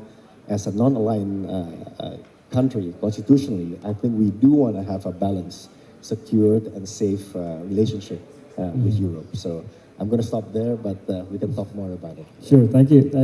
Now, just to add up, I just want to know, we talk, in different forums, we talk about investments from many countries, many regions as well. I just want to ask from the business sector, from the private sector, dealing with investments coming in, what would you say would be the difference, or probably something that you would be looking forward to when it comes to investments from Europe? I'm just going to give a very simple example. There are countries which has been said they get things done faster and they don't put much into consideration. So that's fast investment coming into Indonesia, although there might be a lot of questions about the quality of the investment or the sustainability of that investment as well. And Europe, this is a personal talk that I've had in another forum, has been said that the European investments tend to take more time because there's a lot of consideration put into this. Now, from the business sector, I just want to know how is the Indonesian private sector reacting to the different probably natures of these investments, especially when we're talking about European investments, because there might be a plus side to it, there might be a bad side to it as well. One, as I mentioned, speed. It takes longer, but then again, once they're in long term. What would be your attitude towards that, Adam? I think by definition, investment is long term, right? Okay. Because especially for foreign direct investment, once the investment is in, it's not that easy to unravel. Yeah. So the speed of getting it done is important, but more important, I think, to do it right. I think we make an example between EU and Japan. Japan also takes its time to do businesses, but they do it with transparency, governance, just like EU. So that's also important. I think what we would like to add in this discussion, I think EU has a lot to offer. One, I think it's good that Karsten underlined that it is still the biggest bloc in terms of GDP in the world. And you have 450 million people that are, having the GDP per capita up there. So it is certainly still a very good market to access for Indonesia. So let's not forget on that. Now, what I would like to also add, I think Europe is blessed with technology, because I think in terms of the human resource, the education system has been there for a while. A lot of the birthplace of Renaissance, like the president says, and modern Enlightenment, education come from as well. there, right? So I think technology is very important. Technology for what? I think technology for at least two things. For digitalization, and number two, for energy transition. Those are the technology I think that Europe can offer.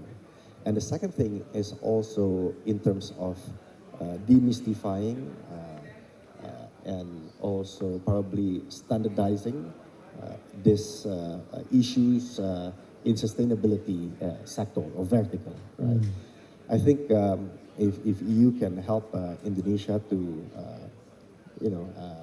to communicate better to the world, because it's all about narratives, right?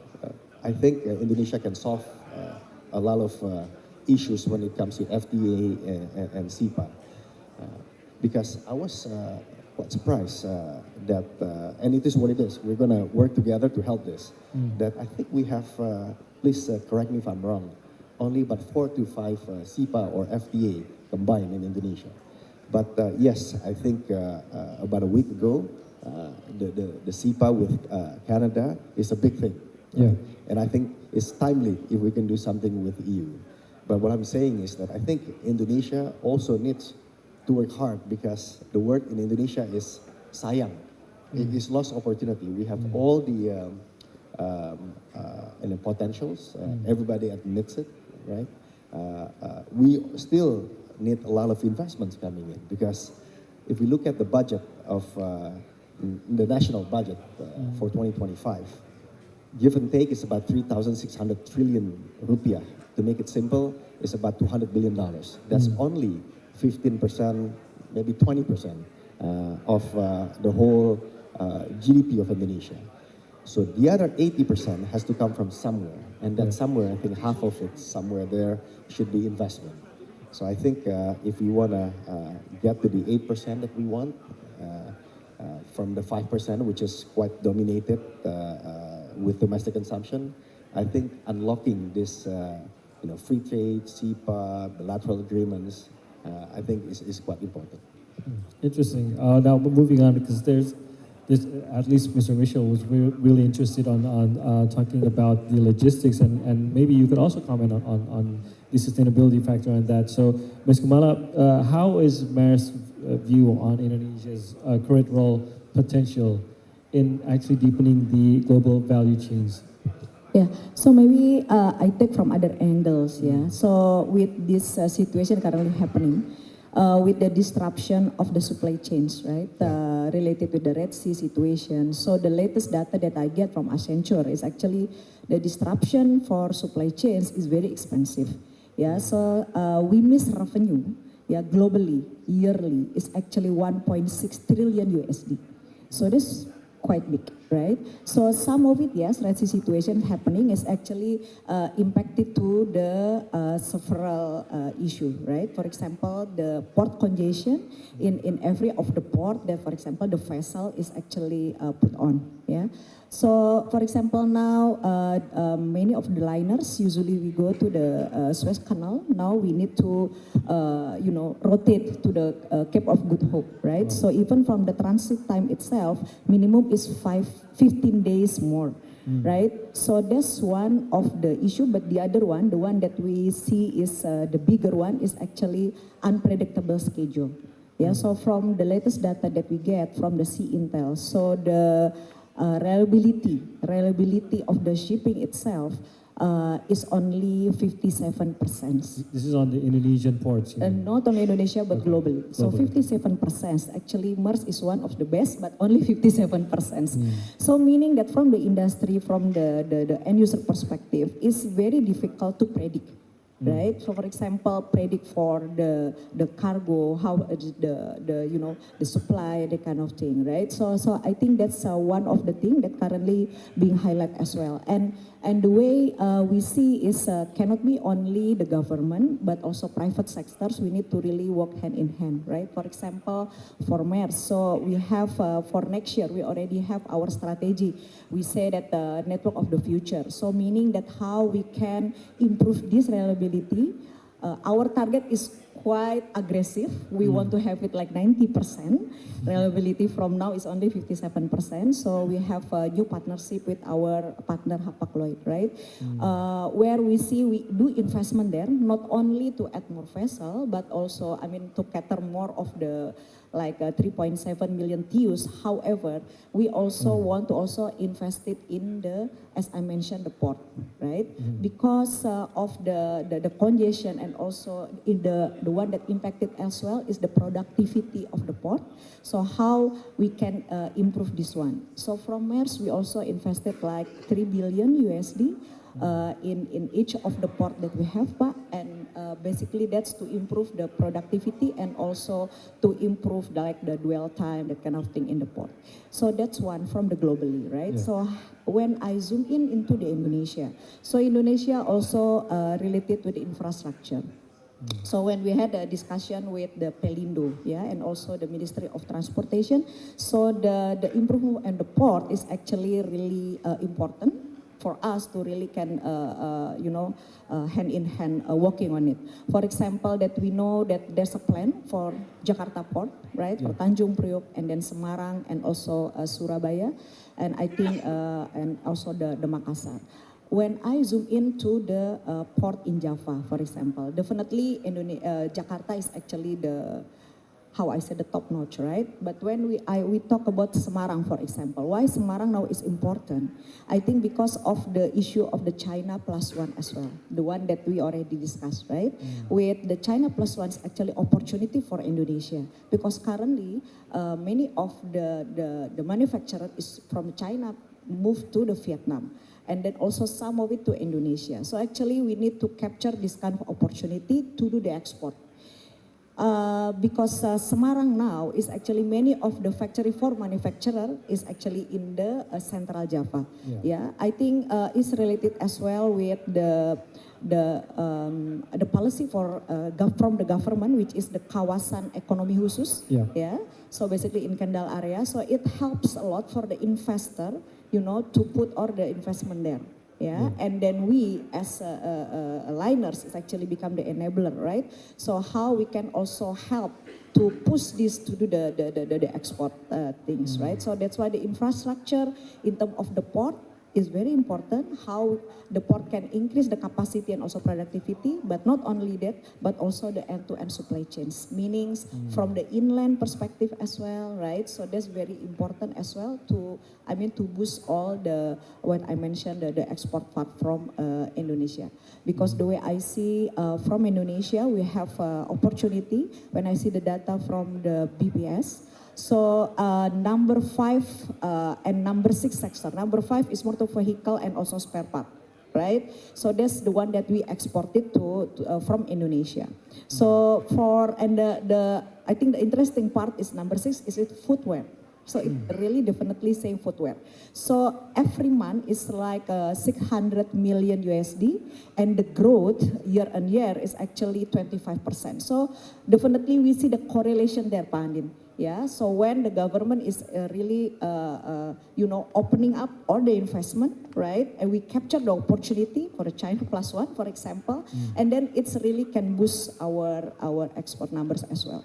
So basically, that's the way we see is really have to be like end to end and hand in hand with the policy from the government, and also we in private sectors is also try to move this to the right direction. So infrastructure has been a focus on at least the previous president of Jokowi. So you see, I mean, catching on from your words, you see that now the implementation is not only in the building of the infrastructure, but you see a more focus, as you said, the socio-economic zones are more active at this moment.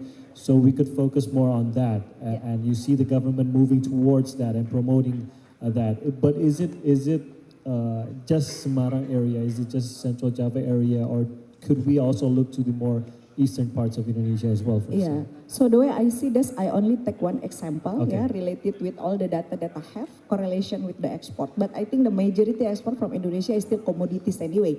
Yeah. And then commodities is actually not much in Java. Java is actually only as a transit, right? Because I think this become the trans hub, that kind of thing. But I think when we had discussion with Ministry of Transportation as well, so the government will focusing as well to the east part of Indonesia. Yeah, the way we see Makassar is one of the important port moving forward, right? So we see how a development there, not only how the development of infrastructure, but also the regulation that we have. So definitely then the private sector can do more to help the government on that one as well.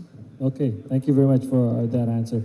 Now, I think we could open up for questions from the floor. If you have any questions, please do raise your hands.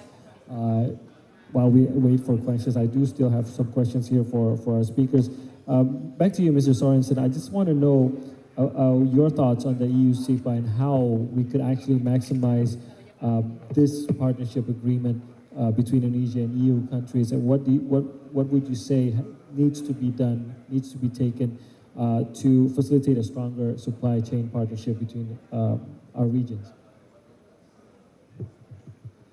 Yeah, indeed. I think if we manage to conclude the agreement, this will sort of, through this agreement, through the stipulations of the agreement, lead economic and trade relationship, and in this way, sort of by trickle-down effect, integrate our supply chains much more. What needs to be done, it's actually to conclude this agreement. Well, we have at least we have a commitment from the minister. At least, yes, 8 years is long enough. Yeah, it's been 8 years. It's been on off, but for the last year, it's been really accelerating on both sides, and we're getting really close. So I'm personally very optimistic that we will manage to conclude that in not too distant a future. But there's still some some points that needs to be charted out, where we need to meet halfway, if you like, where both sides need to make efforts. Because what we are looking for is agreement that creates benefits for both sides in an equal way, and that allows for real trade and investment to happen. So not just be an empty shell with good intentions, but concrete measures to ensure that trade really flows, both in goods, in services, and also as regards investment. And there are still some areas that need to be charted out, but as I said, I'm optimistic. And that's probably where, from both sides, we need to put our efforts to make this happen. We should try and focus really on these core areas, and perhaps not get it into an arena where there are sort of proclamations in one direction or the other. I think we are both focused on the technical issues now that needs to be sorted out, and that's a very good way forward in my opinion. And what more to say? 2025 is like every year, the year of good intentions and good wishes, but this one, I think we are going to make it happen. Okay, we'll believe it when we actually see it. I guess that being optimistic, but on the other hand, we could really only do something when it's there. So I totally agree with you. Yeah. Okay, Panin, what would be your thoughts on this? The EU SEPA, as mentioned, it could be great development, but on the other hand, let's have it done first. How optimistic are you on this, and what do you think? Do we need to prepare from now on, probably from the private sector as well, to be ready when it does happen? And as Mr. Sorensen said, that he's optimistic that it will happen in 2025. I think this is certainly the right time, meaning 2025, because I was with the president for the last 2.5 weeks, going around the world, from China, US, Peru, Brazil, and the UK, right? I see that our president has a global view. Some even say he is foreign policy president, among others. Yeah. So I think for Europe, Europe should really take advantage of this, because he understands Europe as well as other parts of the world. So if we can get it done, is a good thing. What we can do from Chambers of Commerce and Industry is, of course, to liaise with the government when asked. Of course, this is the job of the government, but at least we can give inputs as to what are the low-hanging fruits that can be realized almost immediately. So another number, I was checking in my ChatGPT before this speech, because I really want to contribute something, right? So Vietnam is doing $55 billion with EU in terms of trade. That is about 2 times of Indonesia trade with the EU. And of course, the economy of Vietnam is about 1/3 of Indonesia. So I think just from that data, Indonesia can, apple-to-apple basis, go up 6 times, right? Where in the process, I think there are many sectors that Indonesia can work together with EU. I think one, in terms of, even in this ministry, this is the Ministry of Investments and Downstreaming, right? The downstreaming of critical minerals is important. We talk a lot about nickel, how it started from just $2 billion worth of nickel ore exports to become $30 billion of value-added exports, such as stainless steel, and in the future it can go to battery materials. But again, nickel is just one of the many critical minerals that Indonesia has.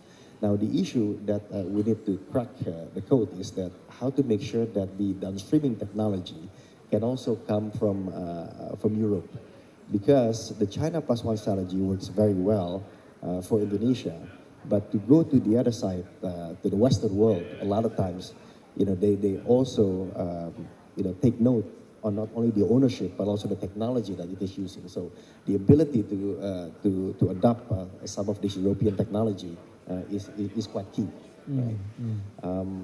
And I would say also, coming back to the same point we discussed, just to agree on how to help Indonesia to address the sensitive topics of sustainability, because Indonesia is actually a net beneficiary of this sustainability movement. We always say again and again, we have critical minerals below the ground. Above the ground, we can do 3,000 gigawatts of renewable energy, and biodiversity-wise, we have combination of carbon credits potentials once verified from trustworthy party, and also carbon capture. So we are net beneficiary in this. So we cannot, not be serious about this. But in terms of the taking care of the welfare of the people is also important. That's why, I think Europe can help a lot for Indonesia to get to the stage where it can be actually an example. I mean, just one sharing. When we went to G20 in Brazil, right? Brazil in quite similar position, right? In terms of the biodiversity, but it has been there faster in terms of renewable energy and energy transition. I think Indonesia should get there, and some of the stumbling blocks need to be unlocked. And I think Europe can help a lot. And in terms of potentials, I think Europe would be the one who already know Indonesia has it. Now, just touch upon that. You also had a question about standards in Indonesia and how Indonesia can live up to those standards, especially if we're talking about Europe, which in Indonesia is very well known for having high standards, especially when it comes to manageability and also sustainability in that sense. So, speaking from the private sector, would you say that is still one of the main difficulties for Indonesian companies to actually step into, deeper into the supply chain because of inability to seek guidance of those standards? Like, we could find out what the standards are, but we can't really find out how we could live up to it or what we need to fix within to achieve those standards. So what would we really need? So, I'm going to try to say it in a nice way to avoid being controversial. But when it comes to standards, I think it goes both ways, right? Okay. It can be the standard is something that we have to achieve because that's the gold standard. But there's also a standard that is reasonable and practical, right? And Indonesia needs to find the right balance in those things. Right? Because I think the two countries, the two regions need each other. And we have to also think something bigger than just Indonesia and EU. Indonesia is probably the gateway to Southeast Asia, right? And to be able to access the 750 million people, you cannot not have Indonesia to join forces. So while standard is very important, we need to agree on what is good. And a lot of times, like in business, right, you gotta do it in stages. Right? Because otherwise, for example, like the sustainability of palm oil, right?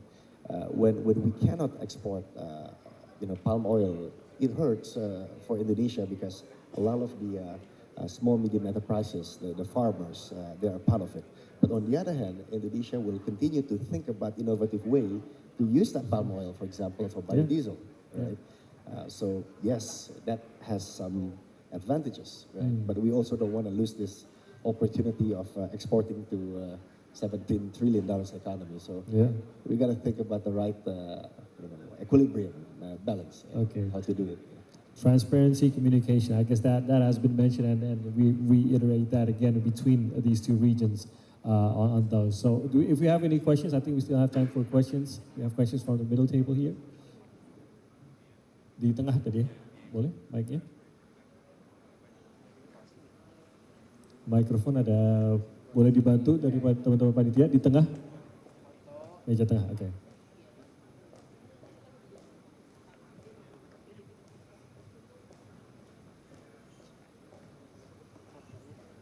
Good morning. I'm Ranga from DB Schenker. It's a state-owned companies of the European and German logistics. I think interesting to see the profile of Panindya Bukumala. I think in the first session, Pak Michel asked also about the efficiency, right, in the connectivity. And I think in the Kadin side, integration and accessibility of infrastructure. I think we see the case of Semarang. If you landed in the airport, you see the special economic zone. They are inviting you to come to the investment. And if you also look at the Batam, right, it's a very massively, I think China plus one is happening there. You see a lot of companies are expanding the sites. But I think the issue in the infrastructure in India, to look at your perspective of the business, what are, if you are feeling of the business, right, what are the challenges you see? And what logistic companies, I think German is heritage, European, a lot of logistics company have been in the company, Indonesian, right? So, especially the SME market pan India, I think we are against the world, right? Like Myanmar, Cambodia, Laos, Bangladesh. I think all the SMEs companies are moving out from Indonesia, while the hilirization, downstreaming is actively ongoing. So how do you see the logistic company can support, I think, the business in Indonesia? Thank you. Interesting. Okay. Fine. Maybe you can comment as well. Maybe, Mbak Chut can comment a little bit. But I think, look, in the last 10 years, Indonesia has been investing a lot in infrastructure. We're talking about streets, ports, dams, you name it. Right? Yeah. Now, you should expect, probably in the next 5 years at least, the government probably will still do infrastructure developments, the state-owned enterprises, but I think a lot of the focus will actually be on, instead of putting money in the hard assets, it will be on soft assets. What do I mean by that? I think a lot more money, as we know, will come to the free lunches, the nutritious programs. So essentially moving, sort of the capital to the people that way, right? The second way, school as well as health. So those things we should expect, coming in, right? I mean, I'm not from the government, so I can say it from what I see. But having said that, I think logistics for 17,000 island archipelago is a big thing. And for example, I just got back last weekend from Batam, from Kepulauan Riau, which is Riau Islands. Now, I'm sure you all know the location of Batam is right there, head-to-head with Singapore, and that strait, the Phillip Strait, is probably one of the crowdest, if not the crowdest, in the world, right?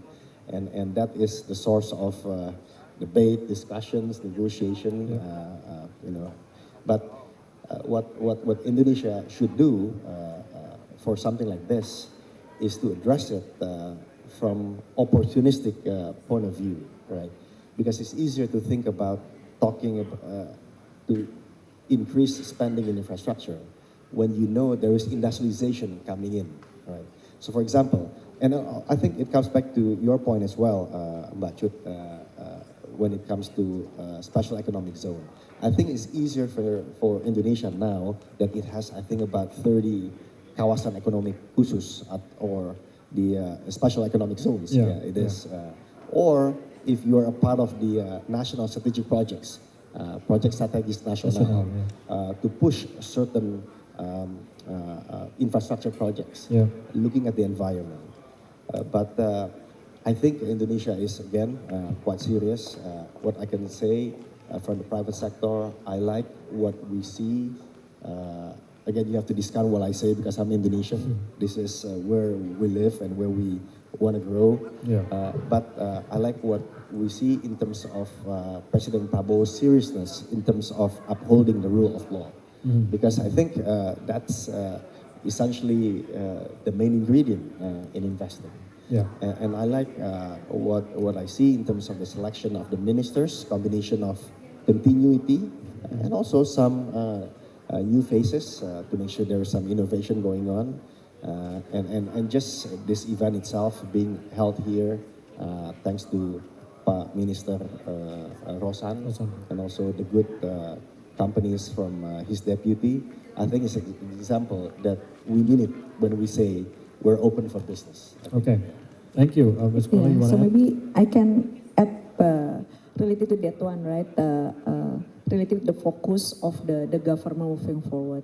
So basically, so now where's the FDI is taking in place, right? This even become more important, right? The way I see from the data itself, so basically sector transportation warehouse is actually one of the big investment to Indonesia.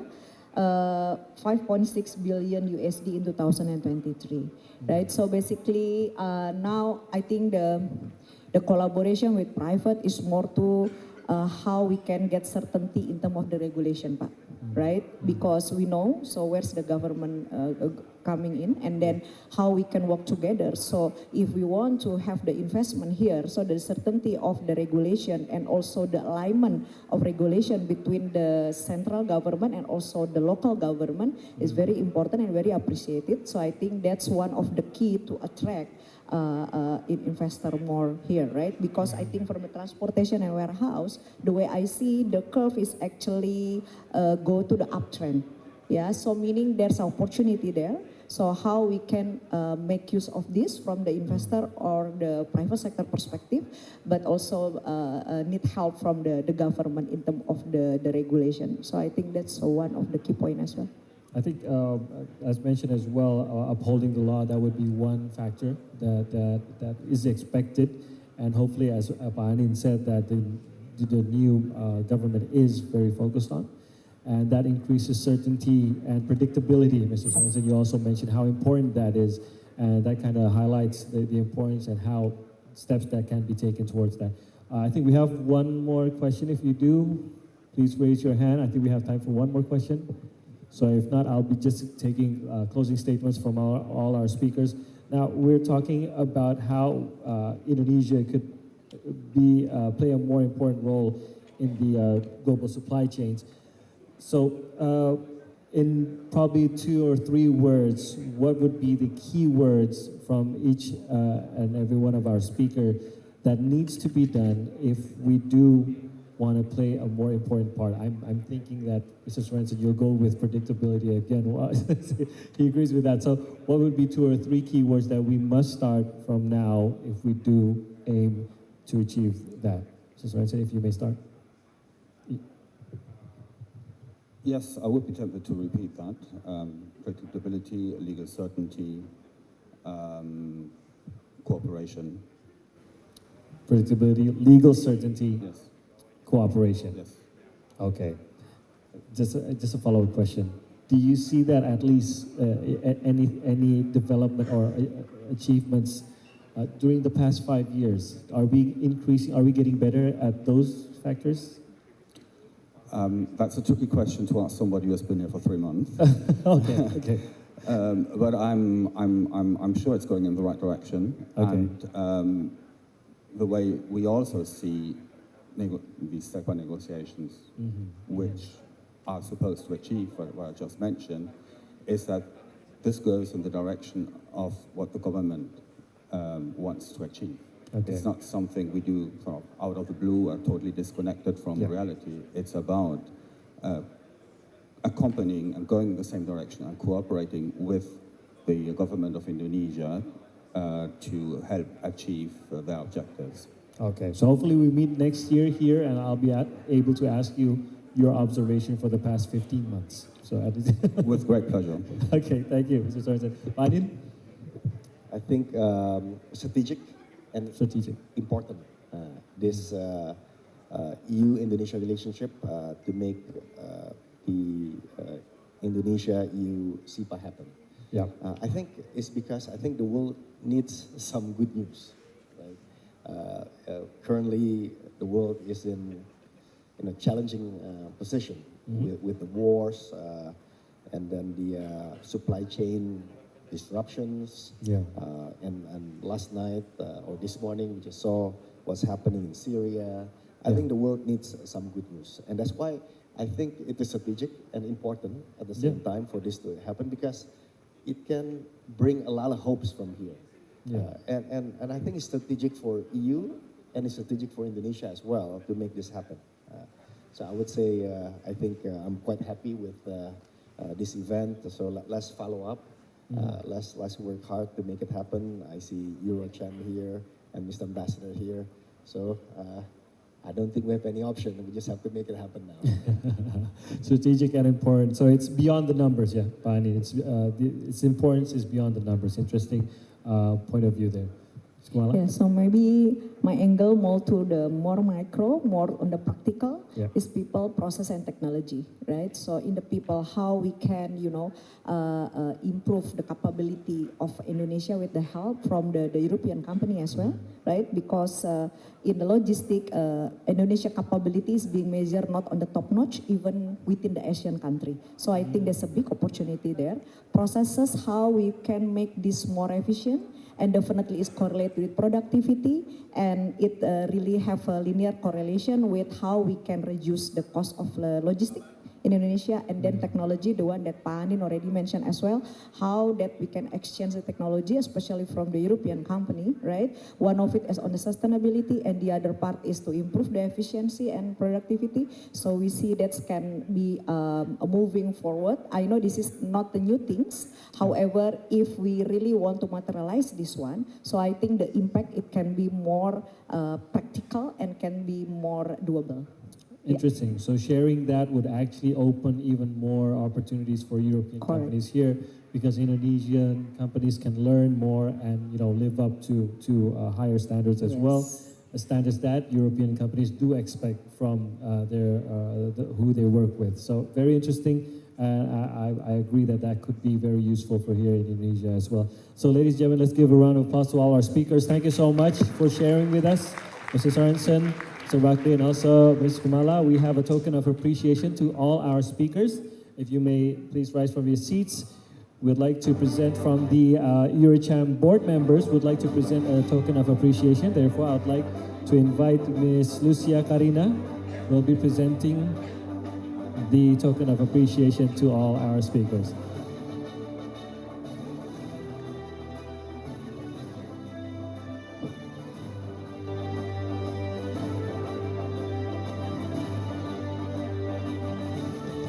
Thank you, Mr. Sorensen, for sharing your insights with us today. Let's take a photo. And thank you. And second token of appreciation to Pak Anin. Thank you very much, Pak Anin, for sharing with us your perspective from Kadin. And of course to Ms. Kumala from Maersk, thank you so much for sharing with us in our second session today. Lucia, if you may take position in the middle and we'll take a photo together. Well, there's not really a middle here, but okay. Alright, sekali lagi kita akan foto. 3, 2, 1. Okay, thank you very much. Sorensen, thank you very much. Thank you. Anin, thank you very much. Thank you. Nice talking to you. Yeah, thank you. Alright, thank you very much to all our speakers. Thank you, and we'll hopefully meet you again in our next event together. So thank you once again to all our speakers in session 1 and also session 2. And we're moving on, ladies and gentlemen, to the Sustainable Investment Appreciation Ceremony, which is recognizing European companies for their remarkable contributions to sustainable investment in Indonesia. Now, I invite all representatives of the following companies on stage as their contributions are acknowledged. I think we have it on screen, or will I just read it out? Okay. So to all representatives of the companies, I invite you to please join us on stage. Companies who are recognized by the European companies for their remarkable contributions to sustainable investment in Indonesia.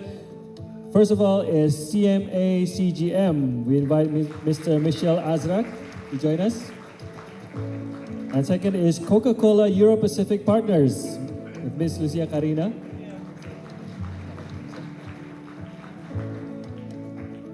Third is Decathlon. We invite Mr. Henry Fisser to join us on stage. Oh, sorry, we have a change of names here. We have Renata Siono to join us as well. Together, please. And Diageo with Mr. Pirhot Nababan. And number 5 from HSBC, Mr. Francois de Marichord, if you may join us on stage.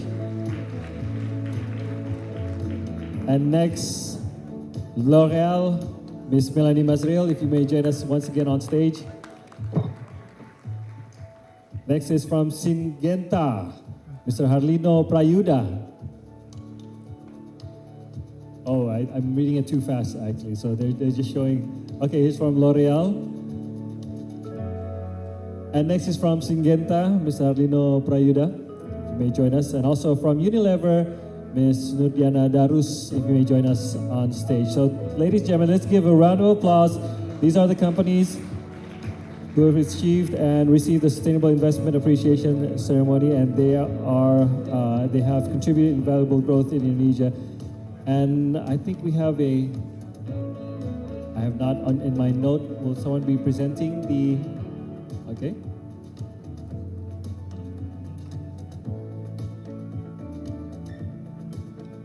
Mr.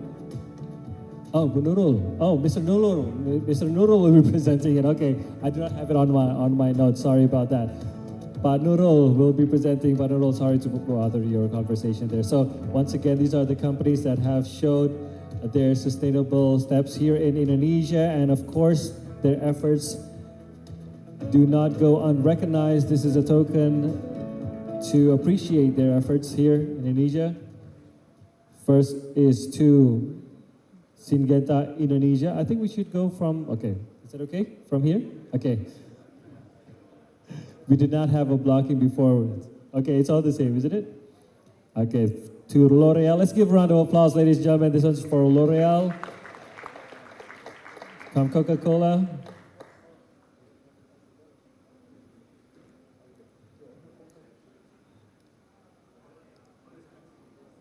I'm just going to read all the companies once again. It goes to CMI, CGM, Coca-Cola Europe Pacific Partners, Decathlon, Diageo, HSBC Indonesia, L'Oreal Indonesia, and also Syngenta Indonesia.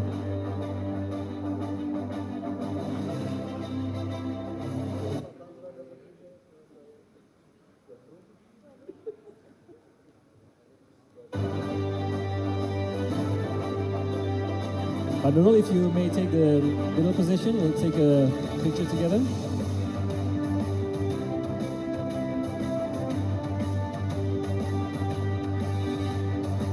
And 3.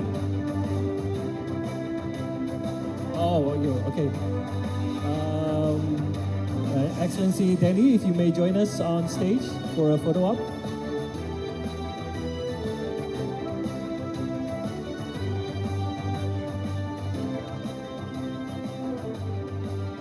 Okay, we're ready. 3, 2, 1. 3, 2, 1. I was wondering the chairman of Eurocham should join us, and then, of course, is already here receiving the award, of course.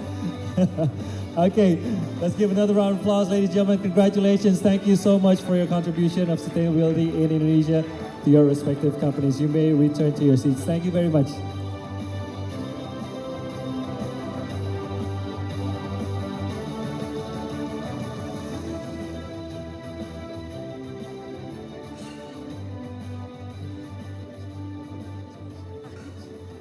And ladies and gentlemen, we have reached the end of our event for today. But of course, before we go, we will be hearing to conclude our event. I would like to invite on stage Ms. Vera Galuh Sugianto to deliver the closing remarks.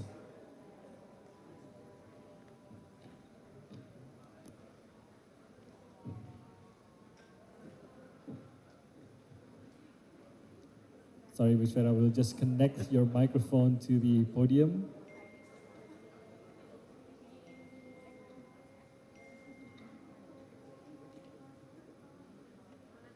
He gets more nervous as we are standing here above him.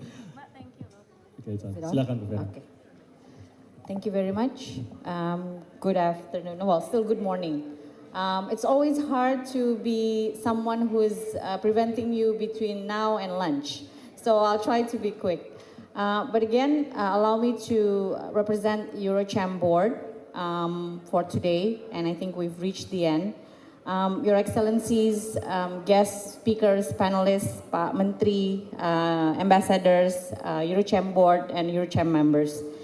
I think no doubt how important Indonesia is to the European investment and how important European is to support the growth of Indonesia. And I think that's one of the reasons why most of the participants have been sitting here for the last 3 hours in this session, in this room. So as Pak Francois mentioned earlier, Southeast Asia, largest economy, Indonesia, has continued to attract substantial interest, investment across various sectors. And I think everyone agrees, and this is why we are here. Today we had insightful discussions in the panelists, in the fire chat, allowing us to have a bit of hope and also assess or shape our strategy together on how we can contribute for the success of not only Indonesia, but also European business investment here. The first session was talking about building sustainable investment, bridges government priorities and European commitments. Explore the shared responsibilities and how opportunities can be built to foster the sustainable investment in Indonesia. It discussed as well about how the policy reforms and the collaborative initiatives is really important to be able to outline the business priorities on a long-term benefits. The second session is about unlocking potential, strengthening global supply chains through partnerships in Indonesia's growth story. Also highlighted the vital role of partnerships in enhancing global supply chain resilience, where Indonesia, for sure, is a strategic hub position for global trade and investment. And I think it's really important how we can capitalize on that value. Clearly today, the EU-Indonesia Investment Forum is a key platform for us to take forward together, identify the critical points and the critical opportunities across the sectors, and to prioritize where Eurocham members can play an active role and partner with the government. Of course, everyone here has hope that Eurocham will continue to become a strong, impactful partner with the government to have the right effective policy reform that is needed for the growth ambition of Indonesia achieving 8%. Thank you very much for BKPM and all the leaders to support. One of it is to also loosen the negative investment list over years, but also we're looking forward how the implementation on the SLA would be. And I think the European desk that was mentioned is something that we can look forward together. And we know that the investment, both foreign and domestic, is critical to pave way towards Indonesia growth ambition. Achieving sustainable growth and future for both Indonesia and European business is a mutual win. It's something that we cannot avoid and we need to achieve together. The economy target, sustainable target, is what is needed to achieve Indonesia Emas 2045. As Eurocham, we continue to commit in fostering strong mutual growth for Indonesia and Europe, both in the areas of existing investors who have navigated and have committed for many years in Indonesia, but also to welcome the new investors that would bring new, rich flavor to the equation. One of the ideas is also to close the SEPA in the near future. As we know, it will increase trade and investment flows into Indonesia. For sure, dynamic economic landscape and challenges lies ahead for all of us. Indonesia is required to navigate the complexities to drive the sustainable growth.